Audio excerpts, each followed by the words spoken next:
that sports encyclopedia. U.S. Steve Kim. Got Trent in the cut. What a human. He's the best. Yeah. He's a master motivator. I'm a master motivator. I ain't no regular ass motivator. I'm a fucking master. Coaches tried to make practice so hard that the game was less intrusive. Like they coached you that way. Like people think, well, they were just yelling. No, they were trying to put you under stress and put you in under duress so that when you got in the game, you could mentally handle adversity. If you go through JUCO and you make it out of JUCO, you can make it anywhere. I respect the hell out of you to see that you're doing what you're doing and still doing what you're doing for real, the way you do it, man. From day one, you had the same enthusiasm. You keep the same enthusiasm, and it's fucking contagious. In my opinion, I think Shedeur Sanders is the best deep ball in college football.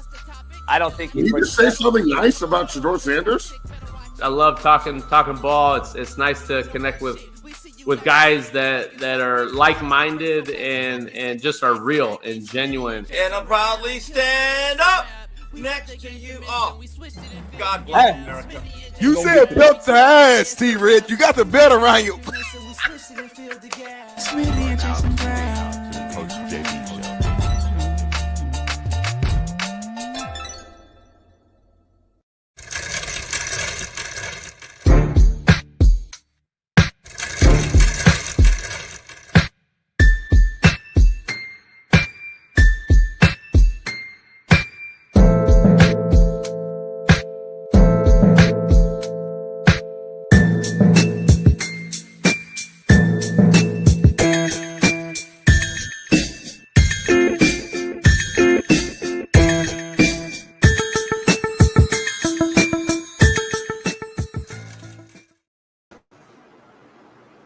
What up, man? We're in the building. It is Merciless Monday. I'm taking no mercy on the realest show on planet Earth, powered by BetUS. So head on over to BetUS today and use our promo code Coach JB.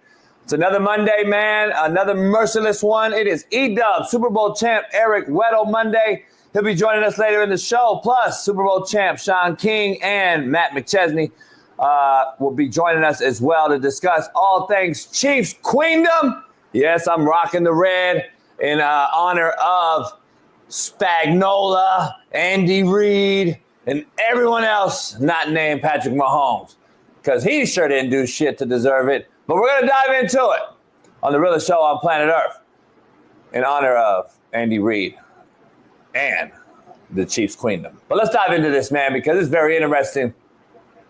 As we come into another rematch of Super Bowl 57 will be played in 2 weeks. February 9th, as I host another Super Bowl bash here at the crib. Got a lot of comedians coming, a lot of bartenders. We got a lot going on Super Bowl Sunday. And maybe a few of you lucky fans can join us.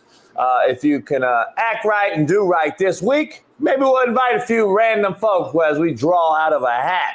Maybe we'll fly one special guest out. But what do I know? The Super Bowl will be played in 2 weeks, as the Buffalo Bills won't be playing the Washington Redskins, Commanders, you like to call them. And let me tell you, Daniel Snyder must be sick to his stomach that the Washington team he once owned was 1 game away. But again, what do I know when I say addition by subtraction is a real thing? Snyder was forced to sell his team due to a million things and now had to witness his team 1 game away from a Super Bowl appearance just 1 year removed. Wow. Daniel Snyder should be ashamed of your motherfucking self. Jaden Daniels versus Josh Allen will not happen.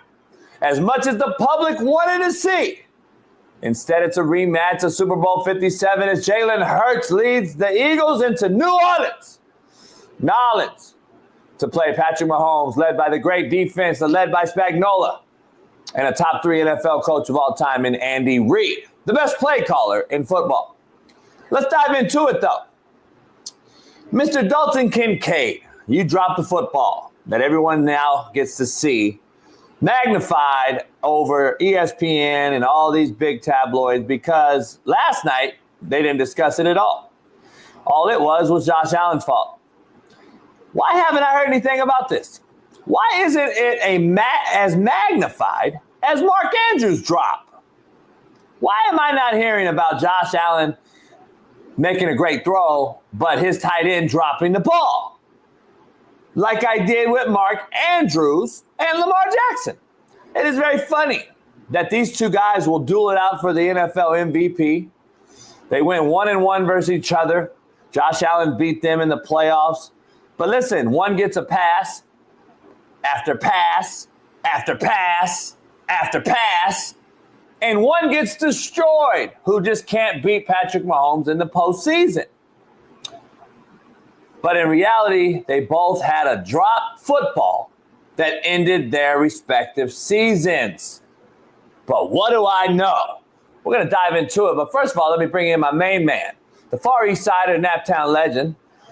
My main man, 317, LeBron hairline having, Lamar Jackson loving, and AR5 defending, Caitlin Clark jocking, Big Smitty. Welcome, man. What's going on, y'all? What's going on? I'm not in the best of moods this morning, but I am here, and I'm going to be myself at all times. JB will always find a way to bring in Lamar Jackson into a situation that has nothing to do with him, but we'll dive into that a little bit later. We got Casey in the chat. We got John Lenham in the chat. We got Trev, Alex Bod, Jonathan Kidd, Silent Sniper, Jazzy Jazz, and Combray R, and Boston Richie. What's going on, JB? What's going on, Bailey? We here Monday. It's live, and we know our Super Bowl matchup. The same effing game we just saw a couple years ago.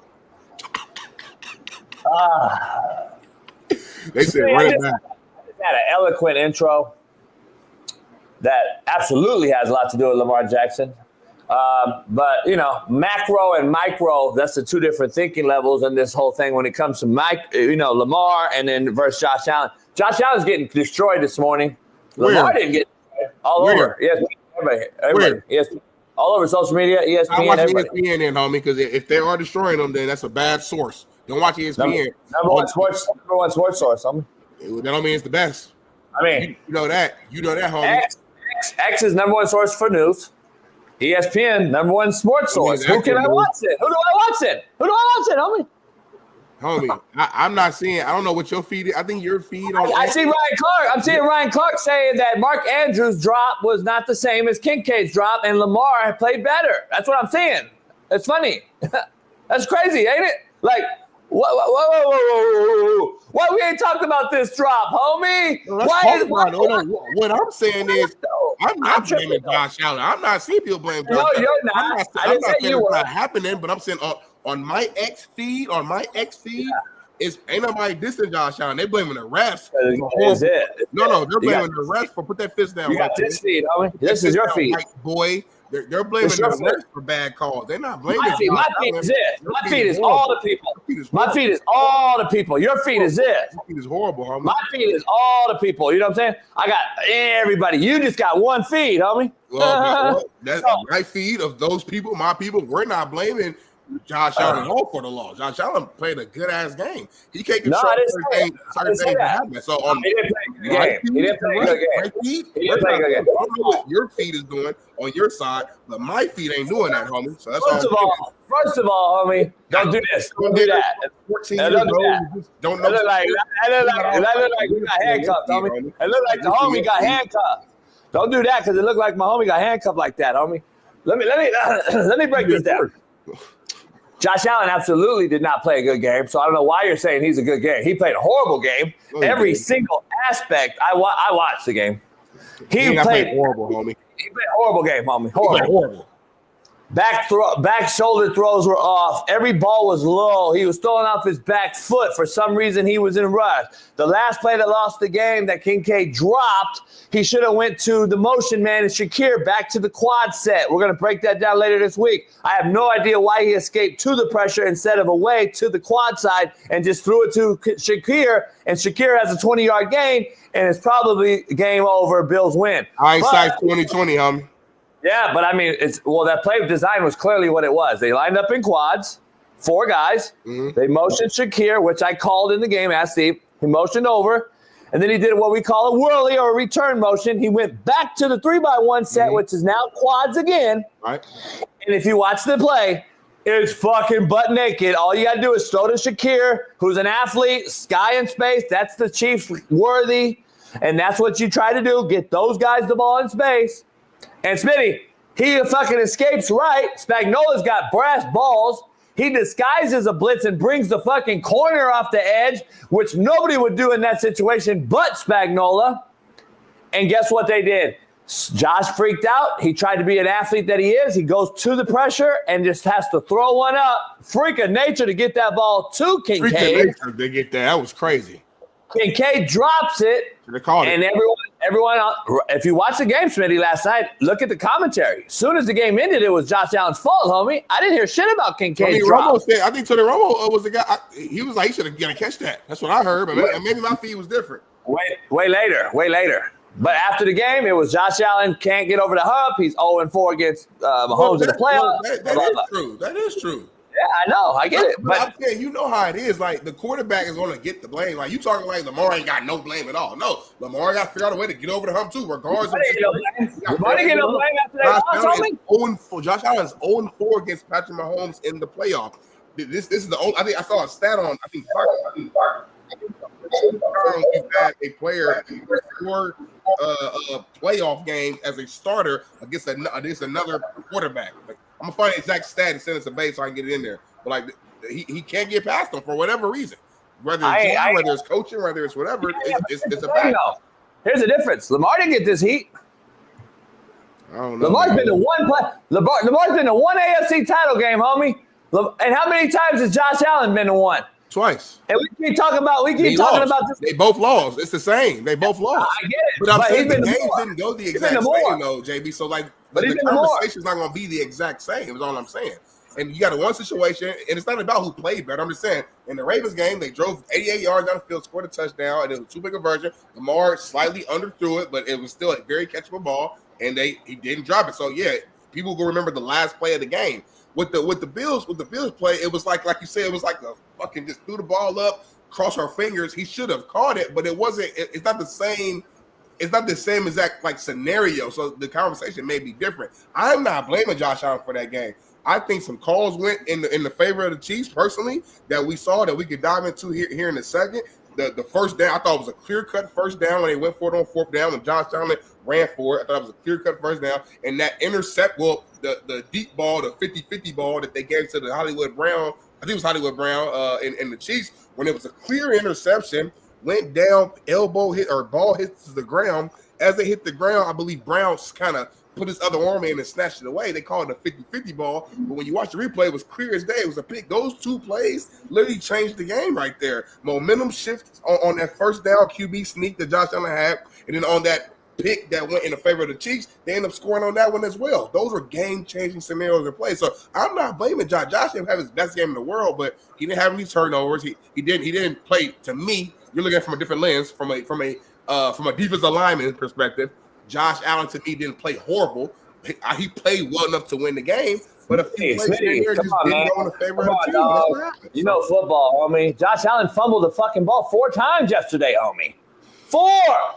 Let's stop talking about he played a good game. Just because he got him back doesn't mean that fucked the drive off. He had 4 fumbles, homie. He played horrible. Watch the football game. He's skipping balls to cats. He's missing dudes high. He throws one good throw on third down, and everyone dismisses the fact that he had a horrible fucking game. He threw one good dagger curl route in between 2 guys, and that was the biggest throw he made all game. And that was in the second quarter to get him a field goal.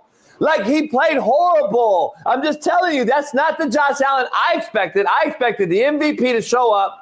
And I also expected, Smitty, for Joe Brady to call a much better football game. He called a horrific one. And I don't understand how you can sit there across the field from the best play caller and Andy Reid and watch reverse boot naked, tailback in the flat, 4 times for first downs. That's what Patrick Mahomes did. This is what you run when I tell you to force the corner with Lamar Jackson a week ago when I said, hey, we got to get him on the run, force the corner. If no one's there, you run it. Mahomes ran it twice for touchdown, Smitty, and he threw it twice for first downs. He threw it twice on the same exact play call. Yeah. Joe Brady did not run that one time with a much more athletic QB and a much better running back in Cook. Why? Why not? See, nobody wants to talk about Joe Brady's horrific over and over and over the same shit. Guess what? We know it's coming, Smitty. Quarterback sneak. Guess what we know is coming, Smitty? Fucking hand it off to Cook under center in 3-by-1. Like, how many times did we call out? How many times did the average Joe out there call out what they were going to do on 3rd and short and 4th and short? But on the other side, Smitty, with the Chiefs, they're in a different formation. They motion to the same formation, and Andy Reid runs the same exact fucking football play, and Buffalo had no edge anytime. Out of the 4 times, Buffalo had zero edge. And all they did was the same play, Smitty. Under center, reverse out, fake the handoff to a counter action coming underneath, and then the tailback runs in the flat, and Mahomes boots out. And if they don't take the flat, he fucking runs it. If they take the flat, he runs it. If they bail out, throw the flat. And that's what he did. He ran for 2 touchdowns, and he threw for 2 first downs. Ultimately, won the game. And that's not an RPO. Texans, whatever your name is. But anyway, so Smitty, damn dog. Why this is football. Yeah. You and I played it, and we know it, and it's a thieves game. Mm-hmm. There's not one play in football or one formation or one scheme that hasn't been stolen from someone else prior to you seeing it on your television set. It's a thieves game. Right. Joe Brady does not know how to steal very well. Because I'm serious, dog. You don't have to cut the pride shit out. That's Andy Reid shit. You can do it a million ways, out of a million formations with a million different runs. But why did I not see Josh Allen get on the edge yesterday after you're going to have a week off, Joe Brady, to get in the Super Bowl. You're going to have a week off. He can heal up. He'll be fine. He likes contact. You didn't run Josh Allen more than 6 fucking times. Dog, this was a horrible game plan for a team that just stuck on Cook in the backfield. You have fucking 0 playmakers. I wish fucking Josh Allen had Lamar Jackson's playmakers.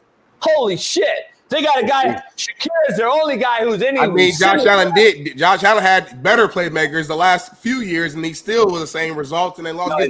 He had Stephon Diggs and Gabe Davis, who's a hell of a 2, and he still had a James Cook. So I'm saying, like, and he still had Dalton Knox and Kincaid and all. So we've seen Josh Allen with the weapons that are elite and low. We've seen him without the weapons and low. So we're gonna always, and I love Josh Allen, but let's not do that narrative now. Not even close. No. Had the weapons, Lamar didn't have the weapons, and now Lamar got the weapons. They both losing. Lamar and John both need to find a way to go down. They're actually in very similar scenarios. They have let's go there, season, but they don't do enough to win over win the big game. They're very. You're right. Let's go. Let's stop blaming everybody else real fast, and let's give credit to the Chiefs and the Queendom and Andy Reid and Spagnuolo. They have the 2 best coaches in football. One on offense, who happens to be the head coach. One on defense, who's a former head coach who's been everywhere. Why he doesn't have a head job, I don't know. But anyway, we're not going to go there. And then we're going to talk about all the issues we saw during the game and all that shit. And it is what it is, man. The bottom line is fucking Patrick Mahomes is going to a 3rd in a row. Yeah. They're going to be talked about as a dynasty. As they should. I think they're winning it. I don't think the Eagles have a shot. Yeah, I'm going to be honest. I like the Eagles. I think the Eagles have a loaded roster. But again, this is the first team I've seen in a long time that continues to win in spite of their quarterback. Like, I'm just being honest. Jalen Hurts. Come on, bro. I mean, he threw for 220. They don't win this game without Mahomes, bro. They don't win this game without Mahomes. Like, I don't know why. It's the playoffs, JB. And you was a quarterback. I said the Eagles. Oh, okay. I'm about to say. I'm sorry. My fault. I said the Eagles continue to win in spite of their quarterback, which I have not seen this many times. They played this game. That's all right, 220, but a lot of those best game all playoffs at least. I'll say that. I mean, here's the thing, man. You know what I mean? The Washington Commanders are young. They're going to be good. Jaden Daniels still balled, in my opinion. But he was late. He did a lot of Josh Allen yesterday. Off his back foot, balls were skipping low if you watch the game. See, if you guys know about quarterbacks, just understand, when balls are low, that means we aren't transferring our weight forward. We're coming backwards. And if you watch Jaden Daniels and you watch Josh Allen, their mechanics took a shit last night in both of their games. And just speaking of the other game real quick, there was two game-changing plays that blew that game wide open that people are going to talk about. It was a dominant performance and all that. The game was a ball game. The game was a close – the game was actually in hand in the third quarter. And Washington kept giving them the game, like turnover after turnover and fumble. But the key of the game was 4th and 5. And the Eagles on their own 40. Mm-hmm. And they finally throw the one-on-one matchup to A.J. Brown down the sideline. And the most overrated shitbird corner in football. Shaun Lattimore. Lattimore gets beat on the fade, and then all he does the rest of the game is talk shit. But all I'm saying is this. Jalen Hurts finally found the one-on-one matchup with A.J. Why he doesn't do it 20 times a game, I don't know. But finally threw it. Beautiful. On 4th and 5, Smitty, if that ball, if that's a double team A.J. Brown or that don't happen, Washington gets the ball right there down 4 and goes down and takes the lead. That game's a whole nother ball game. That was the most critical play in the game. And then we could talk about 2 fumbles in the same time frame. Yeah, turnovers were horrible. But all that 4th and 5 play was the game breaker. I'm just telling you. I called it in the game. I said, this is it. That's it, dog. I said, because if you change that play, you go the other way. Washington takes the lead. That whole game changes. Yep. But anyway. That's football for you, though. One play here, one play there will change everything. And then real quick, I know we're about to transition. And I'm sure we'll talk about this game all day today, of course. But Saquon Barkley, man, like, this dude is incredible. If the Eagles can go and find a way to go ahead and win the Super Bowl, this is going to go down as one of the greatest individual seasons of all time, in my opinion. Just in terms of just overall performances, big-time performances in games. You got the stats, you got the numbers, and he has the big – like, every game in his playoffs, Saquon is taking over. Like, he's been pretty much the guy for the Eagles every time. Here's the issue I have, though. He won't do that versus the Chiefs. I'll bet my money on it. I'm going to bet that they hold him under 100. I'm going to bet that. Teams actually running well against the Chiefs. I mean, even James Cook, I think, had like 80-something yards, a touchdown. Yeah, he had 2 broken plays. He had 20 carries. He didn't have 20 carries. He should have. Yeah. But let's just say 10 of his carries were fucking 1, 2, and 3 yard gains. Mm-hmm. And he had 2, one for 33 when he got outside on contain, and then he had another one for 20. Other than that, here's the thing. Saquon's not going to run the football as well on the Kansas City Chiefs defense for a variety of reasons. But here's the issue why the Chiefs win the game, though. And we'll dive into it all week, next 2 weeks. Jalen Hurts can't beat them with his arm. Spagnuolo knows this, right? And they're going to scheme up so many variety of pressures to fuck with Saquon in the run game. And it is going to fucking confuse Hurts, thinking, I can run it here and check it in the run and get hit with the corner pressure, get hit with 2 fucking blitzes. I think this is the worst nightmare for the Eagles. I think it's going to be a good game because of the roster in the Eagles, and the defense of the Eagles is really good. And it'll be in a cage, basically, no weather issue. Yep. So you should get the best of both offenses in a dry environment, but you're going to also get 2 of the best defenses in the NFL playing each other. So let me ask you this, though, JB, to your point, though, like, Dan Quinn is a beast, too, now when it comes to defense and understanding scheme, Super Bowl champion. Like, he knows Jalen Hurts couldn't beat them with just his arm. Smitty, they have no personnel. They don't even have close to the personnel of those other 2 teams. Like, you could see the difference, too. Like, it was bad. And then Washington had one of their best D tackles not play yesterday before the game. Deron Payne, I think. Yeah. And you got guys that just I don't know. That team's not roster wise, not ready. And then the secondary of that team's got to get a lot better. They got an overpaid, overhyped guy in Lattimore, though. Let me tell you, he was a huge hole huge hole on that defense. And then yesterday it showed. I mean, it's the Bucks show too. And BetUS did a video that got like 3 million views. What I collaborated on social media on Instagram. I don't know if you've seen it, but it's the refs fucking beating up Josh Allen, right? Oh, I didn't see that. Yeah, it's all over. So it's on social. Yeah, it's 2 million, 3 million views now. They collaborated with me, but it's so many comments on my shit every day. I don't even post shit right now because it's so big that I can't post any of my shit. It gets drowned. You know what I'm saying? Yeah.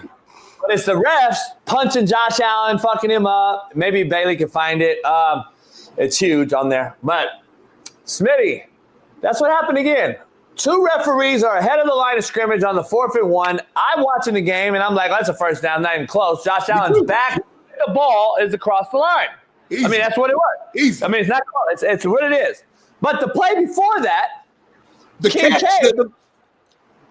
That was the first. That was the first.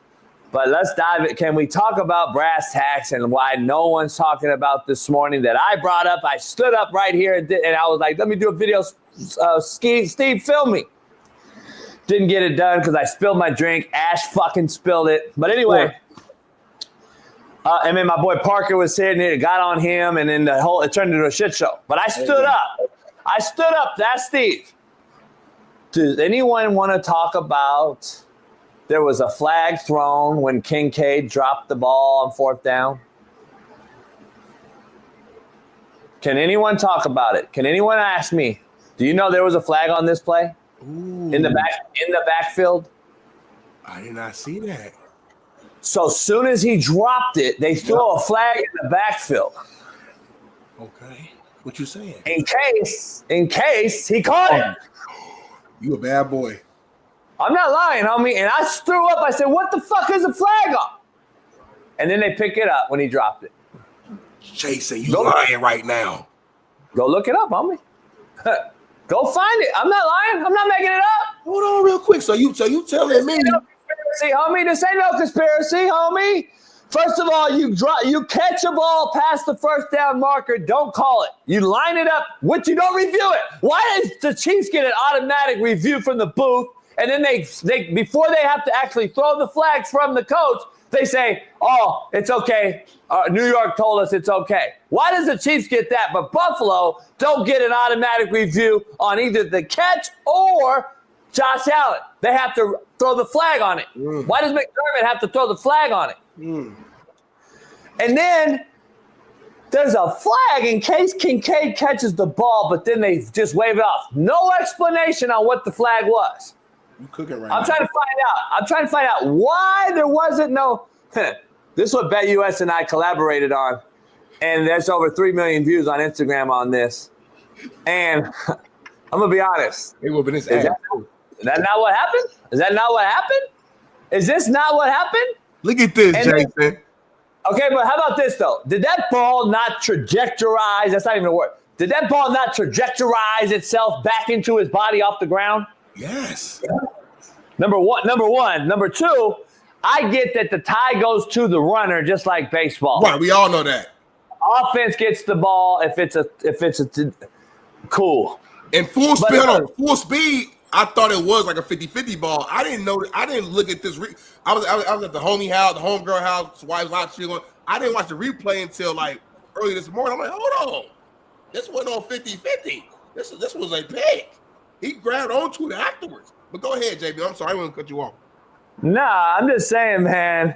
I never seen nothing like it, to be honest with you. And I got another conspiracy. The Eagles are banged up front on the O-line. Would you be shocked if Jason Kelce plays in the Eagles Super Bowl and comes out of retirement? That's not even possible. I'm not lying. I've heard rumors, homie. I'm not lying. Possible, I don't think, though. Why? You can't pick nobody up at this point in the season, can you? Why? Gronk's done it. No, not right before Super Bowl. Yeah, you can. The Raiders signed a guy. You can do whatever you can do it as long as your paperwork wasn't turned in. You can, homie, for retirement purposes, and it wasn't signed off. You can, homie. Somebody got to fact check that real quick and make sure. That's crazy. That's insane. If that's the case, shoot, you can do a few things right now to help out. You can go pick up Nah, you can't do that. But I'm just only reason I'm bringing it up is because you got the Swifties, you got the Kelseys once again, and you got fucking Jason Kelce out here, regenderizing his kids and all that shit. This shit is crazy. I wouldn't be shocked at all, homie. Fuck. I mean, I'm ultimately kidding, Smitty, but I'm just saying I wouldn't be shocked at all. Shit. Listen, man. We say we won't throw raps, this, that. Josh ain't played well, drop pass. At the end of the day, Patrick Mahomes, Andy Reid, Travis Kelce, the Kansas City Chiefs are back in a Super Bowl. At some point, though, we got to just call it what it is. This is one of the all-time great teams. And if they're able to complete this and get this three-peat, it's going to bring some real uncomfortable and interesting conversations to the sports world as to where do you rank Patrick Mahomes, where is Andy Reid ranked in this all-time coaching conversation. A lot of people already got Travis Kelce's like the number one tight end, but I think that even so. I'm just saying, like, you haven't mentioned one guy. You haven't mentioned the main guy, homie. I don't know why you play. Yeah, you play defense, homie. Spags, of course. I'm just saying, in the media, let's be real. Can we be real? Talk about Spags in the media, unfortunately. I'm just being honest with you. I get it, but can we be real? This offense ain't fucking the Rams' greatest show on turf fucking offense, homie. This offense for the Chiefs is horrible.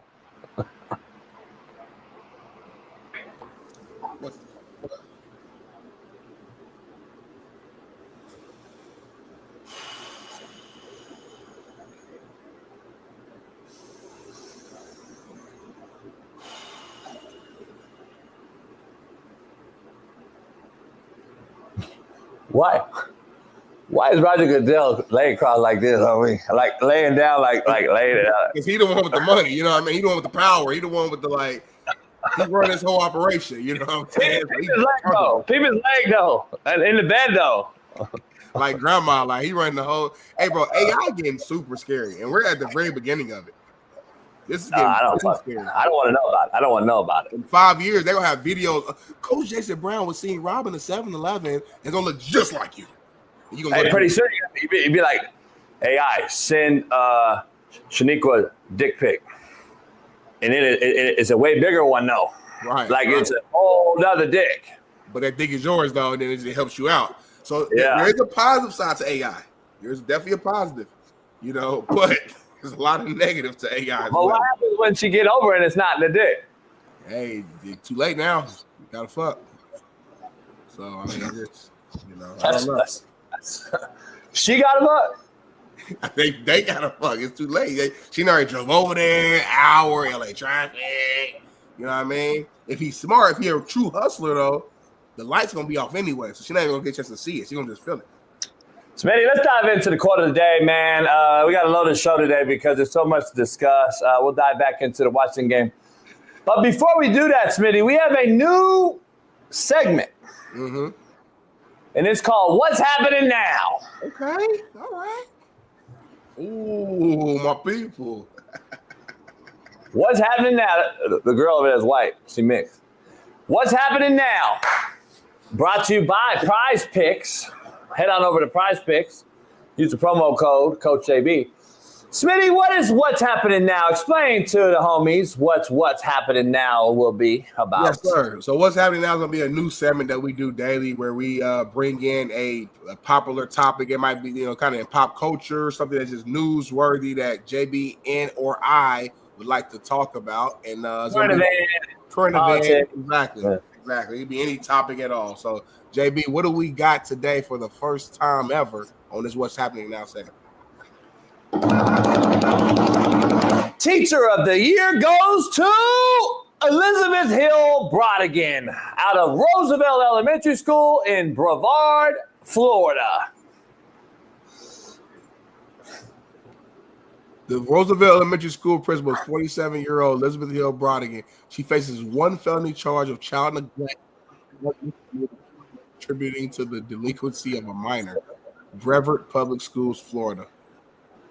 Your mic cut out. So what it is, Smitty, Teacher of the Year, a public elementary school principal was arrested after more than 100 kids were found at a house party she hosted at her house. This is the principal. Had 100 kids, Smitty, at her house for a house party like they were some grown-ass folks. But here's the kicker, Smitty. The children were reportedly drinking alcohol, and one suffered from a medical-related drinking event. She was also awarded Teacher of the Year, literally, earlier this year in 2024. Smitty, that doesn't end right there, Smitty. This broad's assistant got cracked for having sex with some of them. Elementary school, right? Elementary school, yes. Oh, What's happening now, man? We're going to have some interesting what's happening now, but remember, be careful, parents, where you send your kids. And I got to ask something, Smitty. I got to really ask something, and I got to be real here. So you're telling me 100 parents didn't know where their kids were? 100 parents, 100 sets of parents didn't know that their little-ass elementary school kids were at a house party held by their principal at their school that had liquor at it and were getting ran through by old grown people. You're telling me that 100 parents had no idea about their children. That's the problem in America right now we face, homie. That's the problem. We have no parental guidance whatsoever because we're having babies when we're babies.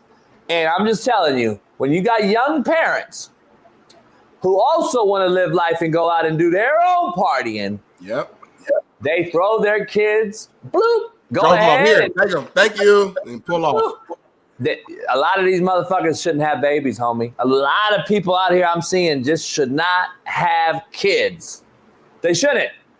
Like, take it for Smitty. Smitty's a guy who's calculated. He's going to be like, I'm going to get my life correct first. I'm going to have all my boxes checked before I put a kid into this world. Mm-hmm. So I'm not struggling, and I'm making sure that kid's not struggling. A lot of you need to take that advice, homie, because a lot of you motherfuckers is having babies when you shouldn't, and you're just throwing them to the wolves, and you're seeing so many fucking issues out here. But goddamn, the principal who we think, Smitty, would take care of our kids, but not throw a party at the house with drink, yak. They have probably sticks and so. I mean, what's cracking here? I'm gonna be honest, Smitty. Palooza over there. I'm gonna be real. I'd have went through there and laid cats down. You had to.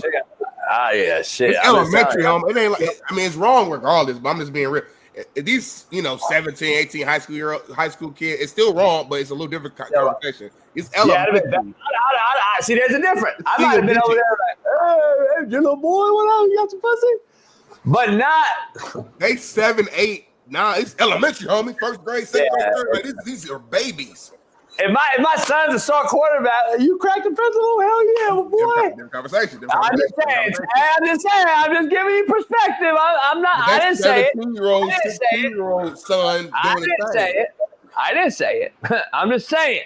Right. What could happen is if one of his kid's son, 17, 18, dad, Mrs. Brodigan. Miss Brodigan had a party and we all went through and hit. You what? Yeah, I hit the principal. You hit the principal? Your principal? Yeah, she let me hit. Shit, fuck it. It was good pussy? It wasn't bad. Pops, it wasn't bad. You know what I'm saying? She couldn't suck a dick, but it wasn't bad. And then, hey, it is what it is, right? But then my 8-year-old come home and say there was a party jumping off and I had alcohol and shit. I'm getting that cluck, and we're going over there. There's a huge difference. I just want to get perspective on what's happening out here, homie. So the fact that the parent, like, you got 100 kids there, what did none of the parents be like? Because my mom was overprotective. She gonna be at the party with me. She like, oh, we going to the prison? They're walking me in there, right? They're walking me in there. Right? After school event, man. This is a fucking after school. My mom was staying there the whole time. I'm 8. Yeah, this is an after school event, right? Yeah. I mean, it's not like, hey, kids, we're going on a road trip, put them in the school bus, and go to my house. I'm about to say, unless that happened though, maybe the parents thought they were at school. Miss Brighton said, "Guess what? The magic school bus." If that's the case, then she needs to be smoked right on spot. Like, that's really bad. Like, that's worse than having a party at night at the house. I'll be honest, that's worse. But anyway, that's our What's Happening Now segment, brought to you by Prize Picks. So make sure, if you guys have any up-to-date news, whether it's political, sports, which I stay away from sports on this one, unless it's crazy, like some Otani shit, which broke the other day. There's a voice recording out there that he's ordering his, his paid person some stuff. Other than that, but we'll have some up-to-date What's Happening Now segments for you every single day. So send us email to CoachJBShow@gmail.com. Email us some stories, and we'll post them on the show. So that's another way of you interacting with us. So become a member, though, because if you're not a member and you send me a story, I'm just going to delete the fucking email. Let's dive into quote of the day, brought to you by BetUS. Proud sponsor, Smitty. You can get 150%. Welcome bonus on your first deposit up to $2,000 plus insurance plus protection, but you got to use promo code Coach JB. Smitty, life is full of unexpected goodbyes. You gonna make a crown the show this morning. Golly. And that could mean death. That could mean friendships just breaking up. That can mean relocation. Like the word goodbye in this context has a lot of different meanings of how that goodbye can happen. But this is facts right here. For all the young folks, this is the truth, man. I'm gonna tell you that right now. If you're in college right now, you got some homies right now that might not be your homies in a couple years.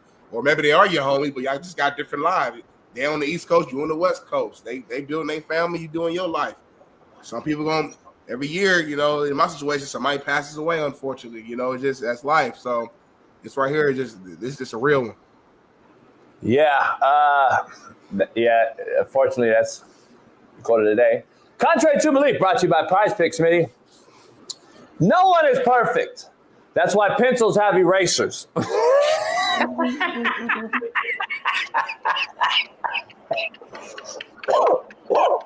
Contrary to belief.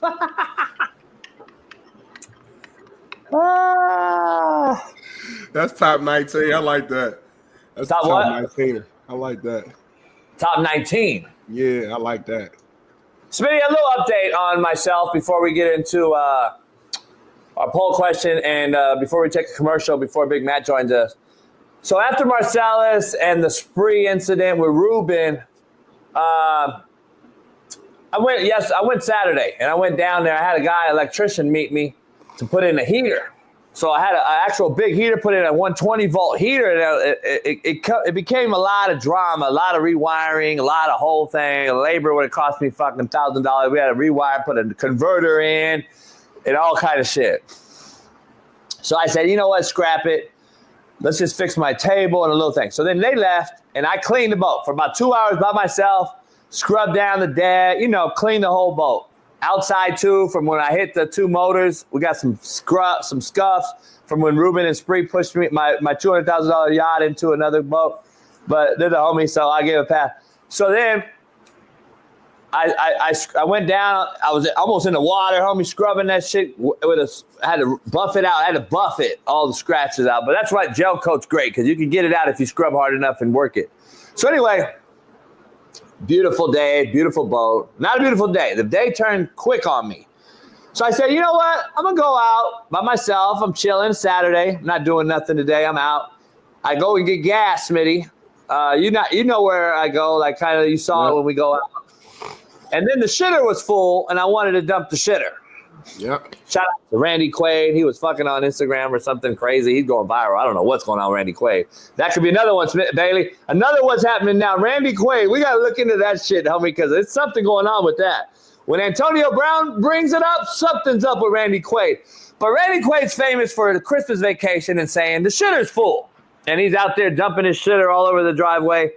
Well, anyway, I wanted to go dump that. So I get gas, Smitty. I go try to get the shitter unfull. And And the guy wasn't working, and it was windy. It started to pick up, Smitty. So I go, all right, I'll do it later when I have some help. So I say, you know what? Let me go take the boat out and hit it one time out in the real water and then come back. Smitty, it was the roughest day on the sea that I've ever seen.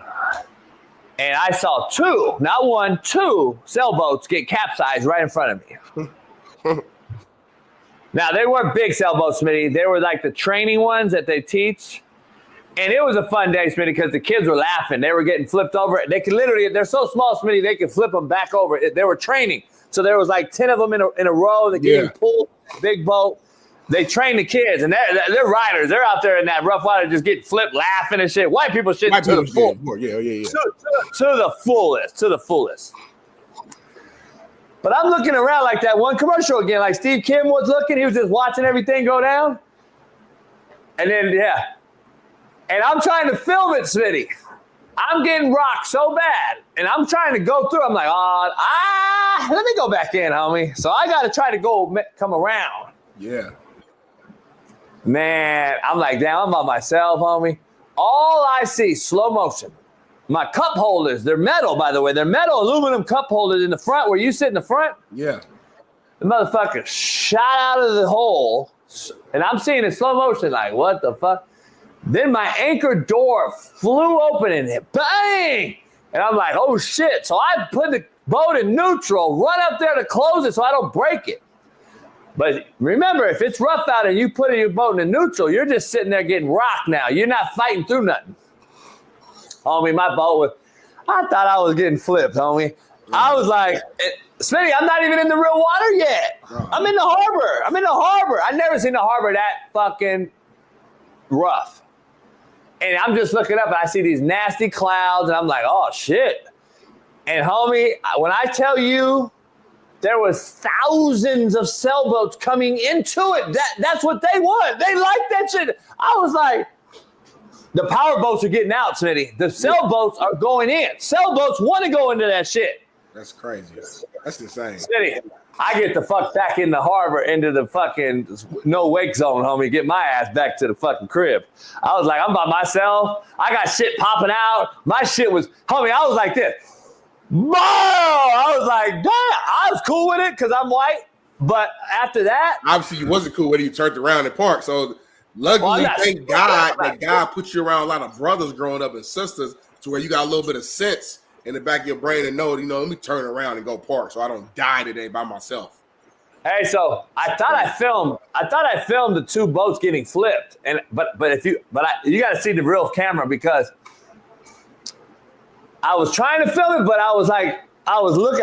and then all you see is my dashboard. I never flipped the camera. So you didn't see shit. So I didn't even get to see it. I was hot because the waves were crazy out there. And I wanted to at least get that. So, and then Marcellus tweets when I posted out the regular videos, like, you knew better not to bring my ass out there again. Yeah, exactly. I'm not going out there ever again. I did it. I owned up to it. I said, you know what? I'm going to do it for the betterment of the show. I'm going to do it to make JB happy. But hey, one time was enough for me. I had a great time. It was fun. But yeah, the thing about water, homie, you can't. It's uncontrollable. What? Water's uncontrollable. Like there's no way. Wait. You said one time was enough for you. Yeah. What do you mean one time's enough? We're going out like summer, spring. Huh. What do you mean, homie? Marcellus, everybody's coming out. We're gonna go out and chill, homie. It's nice. It's not gonna be cold. You're not gonna have that worry, homie.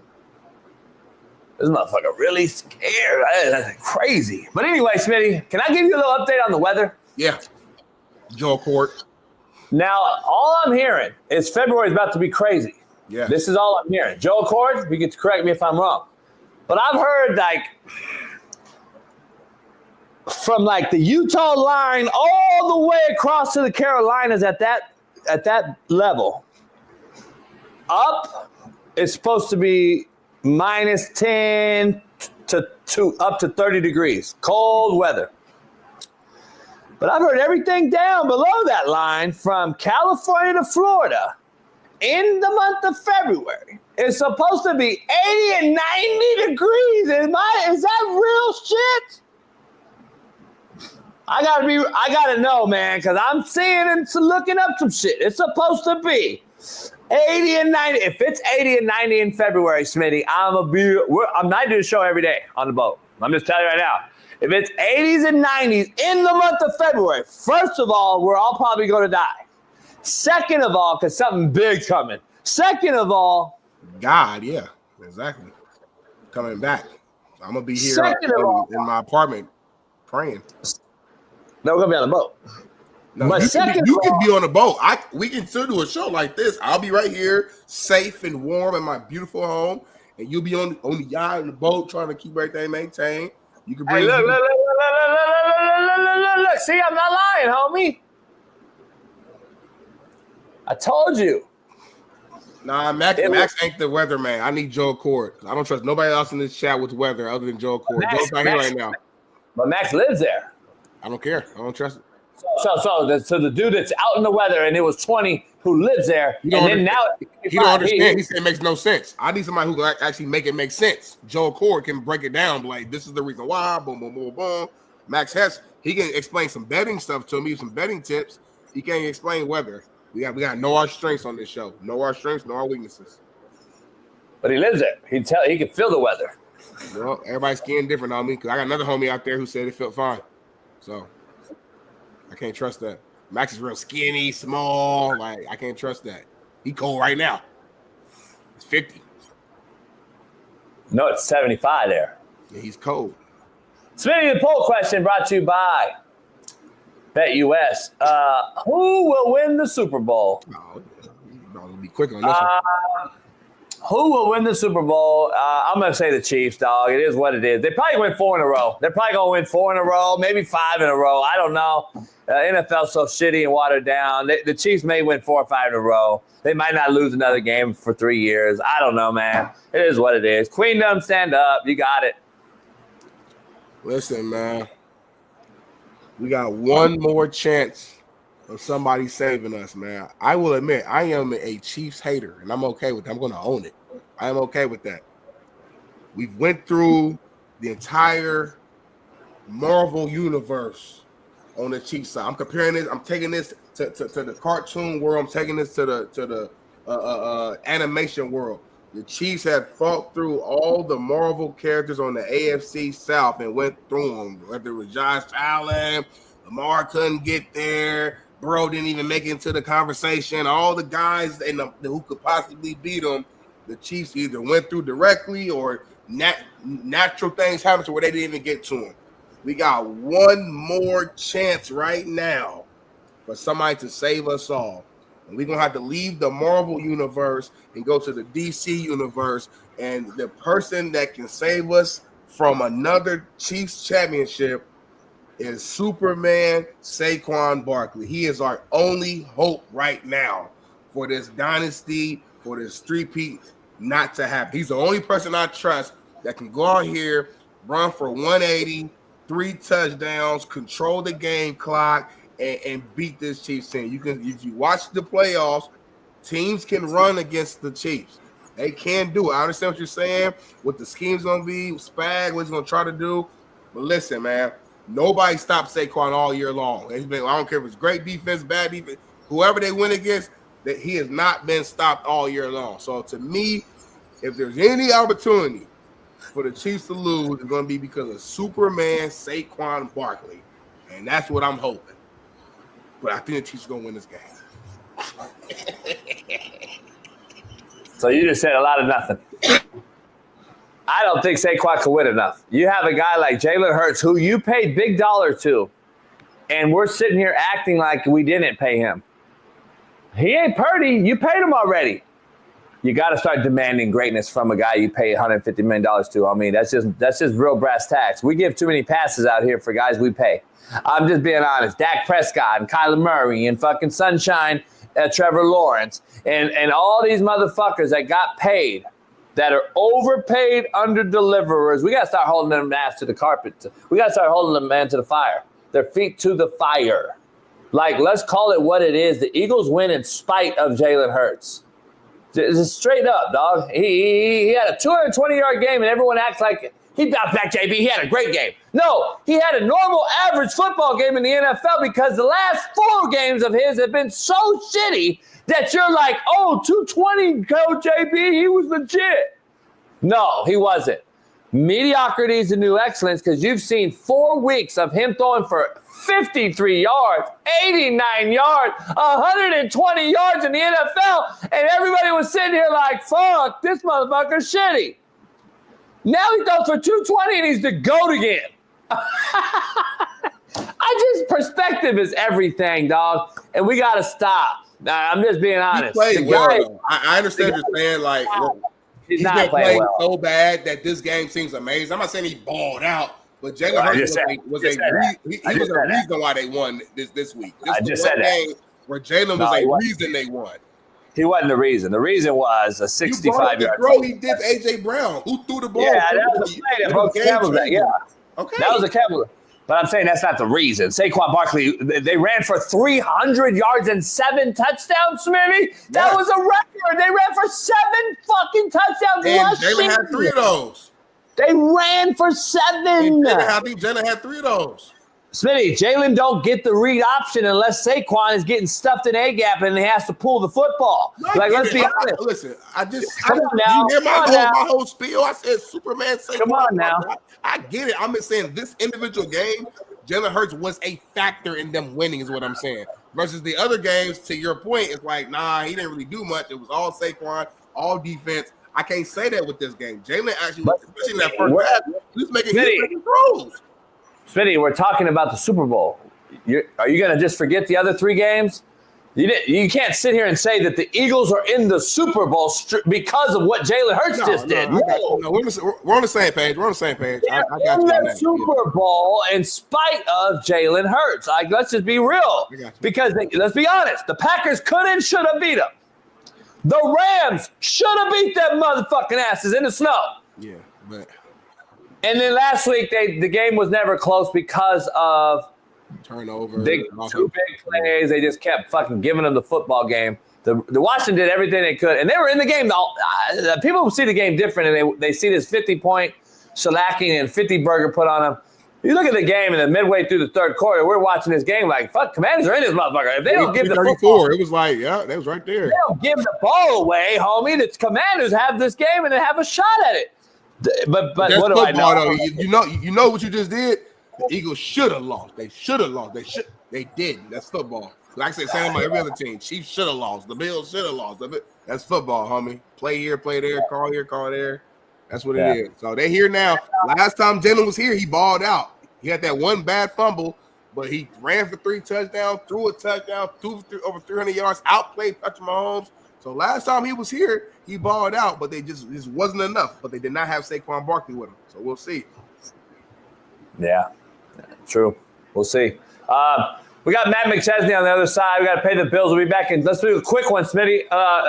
Bailey, let's do a quick one. I just got to get my coffee and play the one of the sponsors, and so we can get Matt right after this. I'm going to do a quick workout, shower, come back, and I'll be ready to go. Time for all that. TikTok. You still alive for another few days before you motherfuckers got to go to Walmart. What up, man? This is a proud new sponsor of the Coach JB Show with Big Smitty, and it is First Round Performance. Yeah. Make sure you head on over to firstroundperformance.com. We got the merch, the gear. They are top-notch company. High quality, JB. All about the quality here. Workout gear, exclusive gear. What's that right there, JB? By the way, nobody else in the country or the world has this short right here. You can put this short on. It helps your back. It helps your hamstrings, helps your quads as you work out. What? You can wear these right underneath your workout shorts or what have you. It's kind of like a girdle, but very, very comfortable. Shorts Against Syndrome. It's SAFS. Go head on over there and check it out. First Round Performance. JB, they got workout bands. They got ankle weights. What's this? What's in that box? Kind of good. It's our first time seeing this. What's this? I'm nervous. What's that? A 40-yard dash electric timer. You can go get your workout on with the light and the strobe, the whole deal. Firstroundperformance.com. Oh, you just turned it on, JB. Bam. You want that smoke? Go check it I out. know you ain't trying to race me, I might JB. race Smitty and smoke him. You ain't trying to race me. You scared of that life. Yeah, this is the real deal. You guys got to go check it out. FirstRoundPerformance.com. Head on over there. Proud new sponsor of the Coach JB Show. Nice, JB. With Big Smitty. And oh, this is mine, right? hell yeah. Listen, their premium gear, including the revolutionary SAFS shorts I just showed you, are expertly designed by a leading orthopedic surgeon to align your hips and relieve your pain. It is trusted by athletes and active individuals alike, whether you are pushing your limits with their high-quality resistance bands, as Smitty just showed you, or boosting recovery with the powerful dual-spectrum red light therapy devices that I just showed you. First Round Performance delivers the tools needed to stay at the top of your game. Whether aiming for peak performance or simply wanting to live pain-free, they've got you covered. Visit FirstRoundPerformance.com or shop on Amazon today. They just launched their AmazonStore.com, their Amazon store. This is out there, First Round Performance on Amazon. And so go help them out and grab some performance gear today. And please feel free to reach out to us if you have any questions. Yes, sir. Go First Round. Go First Round, baby. The promo code will be Coach JB. So check that out and head on over there today. Get right, baby. First Round, the highest quality. First Round Performance, go get you some merch. Ooh, I like this shirt. I like this shirt, JB. Peace.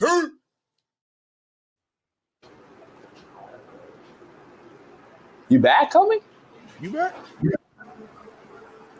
Yeah, that was a TikTok spinning me. Locked in, like we got brought back in. You on your phone? You standing up? You're not ready? Like always be ready for the camera, homie. Stay ready. I got to get ready, homie. Let's bring our main man in, the owner and operator of 0 to 60 Pod 6. What was that? What was what? What was that noise? I don't know. I heard that too. I think I don't know. I've been betting in the background. All right, let's bring our main man, Colorado Buff legend, 7-year NFL vet, Big Matt McChesney joins the show. Pound the like. Matt, what up? What up? What's good? Happy Monday. Happy Monday. Happy Monday. Merciless Monday, Matt. We're taking no mercy today. So I don't like your hair or your glasses. You go. Fuck your face. Both your faces. Fuck both your faces. How's that sound? Yeah, I was going to say something, but then I would have had to say pause and all that weirdo shit. I didn't want to say it. So good job from catching yourself and staying away from it. If you're 69 and would have been, is she literally considered fucking your face? Oh, yeah. Yeah. So that's considered fucking your face, right? Yeah. Yeah. Isn't that what guys do to girls? Yeah. Yeah. Sure. Same, different, but different. I mean, what are we talking about? Matt, deeper question than you think. Jazzy said, hell yeah. The girls say, hell yeah. Anyway, Matt, I don't know what we're doing. Matt. I just wanted to bring you on, talk shit, and don't even talk about anything that happened over the weekend. Just talk about random shit. Cool. Those are usually the better shows. Matt, I'm wearing a Chiefs Queendom shirt, man. They did it again. It is what it is. I mean, it's unbelievable. Spagnuolo is maybe the best big game D coordinator in the history of football. I don't know. He's up there. I'd have to do a deep dive, but I would put him way up there. Andy Reid might be the most organized and detailed play caller on offense I've ever seen. Where you at with this game, man? Another Eagles rematch. It's a rematch of Super Bowl 57 and Super Bowl 59. It's in New Orleans. It'll be a dry arena. There'll be no weather excuse. Two of the best defenses in football versus two offenses that have capability of being great but have seemingly struggled all year long. And where you at with this game, and what's your take on the Chiefs running it back? All right, look, I know that everybody's got Chiefs, fatigue, but watching what they're doing, you got to give them their fucking flowers, okay? They're going for a three-peat. They've been there 4 out of 5. You do. It's impressive. It's a huge problem. Andy Reid's impressive. He's one of the best ever. Mahomes just keeps doing it. Clutch when he has to be. Does whatever's needed to win. Defense played outstanding again. Spagnuolo, was ready for big game situations and won the situations. Now, all that said, you can't ignore the fact that this year specifically, the refs have definitely been on their side. Now, last night we saw a ball hit the ground. That's an incomplete pass. The Chiefs got a first down twice, or the Bills got a first down twice, and still missed it on one play. Like the Kincaid catch was a first down. The sneak was a first down. And that directly, was a result of a Chiefs touchdown and pretty much winning the football game. So did Buffalo have a chance at the end? Yeah, they did. But I'm just saying you can't ignore the fact that it's not just like a bunch of people that don't like Kansas City saying that there's something going on. Like this has been week in and week out the entire season almost. So big moments too, Matt. You know what I'm saying? Yeah. Like game-changing moments. Since the Cincinnati game, second week of the season, like the first game of the season against Baltimore, there's always something going on with the refs where it seems to fall Kansas City's way in that moment, and then that moment is like a fork in the road on whether or not they're going to win the game. So if I'm Philadelphia, remember that fucking Super Bowl was won on a penalty. The Bradbury hold. Oh yeah. They all that shit. Like that game was directly won because of a penalty. Now, did he hold him? Yeah, probably, I guess, but it was very, very, if you remember correctly, it was like super minimal, very questionable to say the least. So again, the refs taking it out of the hands of the players and helping one team more than the other. I know Chiefs fans don't want to hear it. You sound like, oh, you're a hater, blah, blah, blah. Okay, but I'm not the only one talking like this today. So, look, hats off to Kansas City. If you go 3-peat, that's awesome. But there's always, people will forget the refs and the calls eventually, just like we forgot about Bradbury.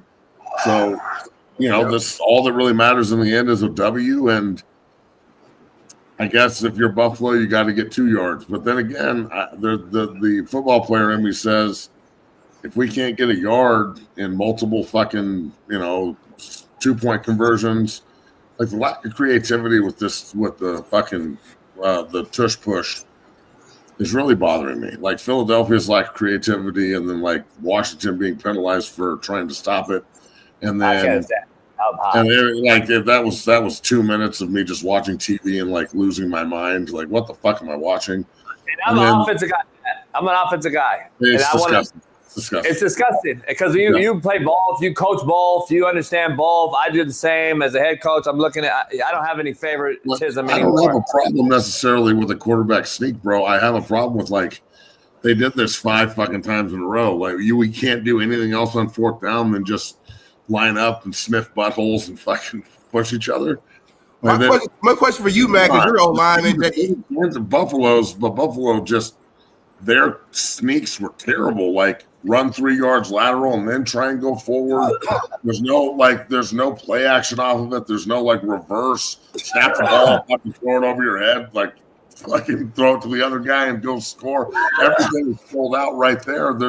Look at the edges. Look over the top. Like the lack of creativity is just astounding to me in these 2 games. Man, why are the Eagles only team that can do this though? I'm just curious. Like nobody else does it as well as Buffalo does it. Buffalo does it like a motherfucker, bro. They do it constantly. I just don't get it. No one's as good as the Eagles. Is what I'm saying. Well, they may not be as good as it, but they do it. Yeah, I don't understand it, Matt. I'm gonna be honest, Smitty. So you can sit up here under center and insinuate a snap with your head, and I can bob my head a million times, but that's not simulating a snap. But defensively, it is when you fucking do this. Like, there's a fundamental problem that needs to be addressed because I'm an offensive guy. I'm an offensive guy, but listen, I'm in here with a couple coaches and a couple guys on Sunday watching the game, and I'm like, If I'm Dan Quinn, I have nothing to lose. I'm jumping the center every time until they fucking do something. I said the same thing. I said the same thing. Every time, every fucking time, just smash them because you're only gaining what? 0. You're gaining nothing. It's half the distance. You're gaining nothing. This used to be football. There never used to be no bullshit rule. This used to be football. Hey, fuck it. I'm going to keep doing it as long as you want to do that cheating shit. So I can insinuate a stab in my head. I can put 600 pounds of beef behind me to push my quarterback, but I can't do anything on defense to defend myself. That's bullshit. And I'm just telling you straight out, as an equal opportunist, it's fucking horseshit. The defense, because if I'm coaching that defense, I'm fucking doing whatever I have to do to stop that play. And you're not allowing it rule standpoint wise. You're not allowing it. That is a full taking advantage of the rule system. It's bullshit. Yeah, I don't know. I'm just over the play. Well, I don't care if you want a quarterback sneak, but no more pushing. And then the defensive players, they should be able to sell out to stop the play however they need to. I don't care if he has to jump over the pile 15 times in a row. You can't get out there and be like, if they jump off sides again, we're awarding a touchdown. Like, what the fuck? What is that? I've never heard that before. Like, so that was hold on. So that was true, Matt. That was I'm true. fucking blue in the face, dog. So that was real, Matt. Yeah, that's what the dude said. That's what the fucking ref said on the field. I had my TV muted. I was at an event, so I didn't know that. That's crazy. That's insane. That's insane. Yeah, I don't know. It's unbelievable, man. I don't get it. But Matt, we got some rundown to talk about because we got a football game being played on February 9th. Obviously, Super Bowl is here. There's a lot of college football news going on. There's a lot of guys transferring. Notre Dame played in the title game. I'm sure we'll get to all this stuff, but a lot of football to be played here on February 9th, Super Bowl. The season just keeps getting longer and longer and longer. There's 2 weeks off now. I get the 2 weeks for the Super Bowl. I don't get the 15 days for the national title game. It's too close for me. I think each respective sport deserves their own time to shine. I think it's too tight for each one of them, college and then pro. I think there needs to be a much further separation in this thing. I don't know what they do with the Army-Navy game. I don't know what they do, but we need to bump this shit back in college, and I think the NFL needs to do the same. February 9th just seems like, holy fuck, man, we're getting so late. And then it's hard to hire guys, in my opinion.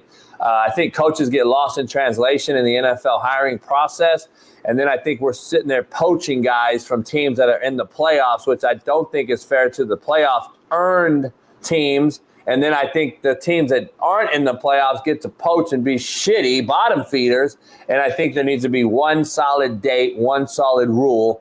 February 10th is when you can start talking to coaches from every team after the Super Bowl, which makes it fair to me. And coaches get to make an educated decision on where they want to go and what owner they want to fucking deal with. That's just my opinion. But Smitty, we got to that, dude. The fucking schedule is destroyed on both sides. Yeah, I agree. I don't know. It's just fucked up, man. I don't get it. Let me dive into the rundown here that Bailey beautifully put together for us, man, and kind of go to some college football here a little bit here. So Shedeur Sanders is at the Shrine Bowl, but he's not, participating in any practices or he's not playing in the game on the 30th. But however, he has met with the Titans, the Browns, the Giants, and he was asked about what he brings to an NFL team, and this was his answer. Check this out. You can understand. What do you know you can bring? A lot of wins. Do you plan on working out? A lot of wins, straightforward and simple. Throw it to Matt first, man. I guess a reaction, response to his answer, and then also what do you think he brings to an NFL team? I think he'll be a really good pro, depending on where he goes. I think a lot of quarterback plays depending on where you go. He'll be an upgrade, definitely. The top 5 picks. I mean, him or Ward will be a huge upgrade to help those teams that don't have quarterbacks. So, I mean, I don't have a problem with him saying that. Why the fuck would you want a quarterback that's going to go, well, we might win some games? No, I want cocky and arrogant. That's what I want for my quarterback. So, we'll see what happens. I think he's a pretty tough kid at heart, and I think he'll do fine wherever he ends up. The question is going to be now how much movement we see at the top of the draft, who trades up. to try and go get him. Do the Raiders really want to trade up and go get him? Are the Giants think they're going to be able to like wait till 3? Like, you really think he's going to be there at 3? If you want to wait that long, then cool, and hope he's there, but he may not be. That opens the door for people to move up in front of you and trade and grab your guy. So it's, I think that Shedeur and Dion and the entire family have put themselves in a very advantageous position to go get paid and, make sure that this train keeps rolling. So I think Shedeur will be a good pro. Time will tell if he'll be a great pro, but I think he'll be a good one.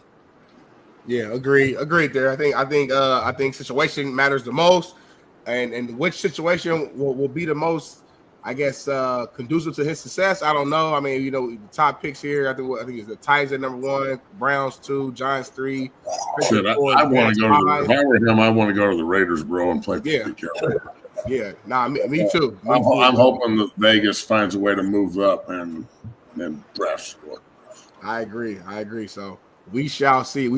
Here. So, but going back to I do want to bounce back here. I know we're going a lot of back and forth here, but let's get back to NFL stuff. We talked a little bit about referees and the Chiefs game, but there was another game as well on the other side, Eagles and Commanders.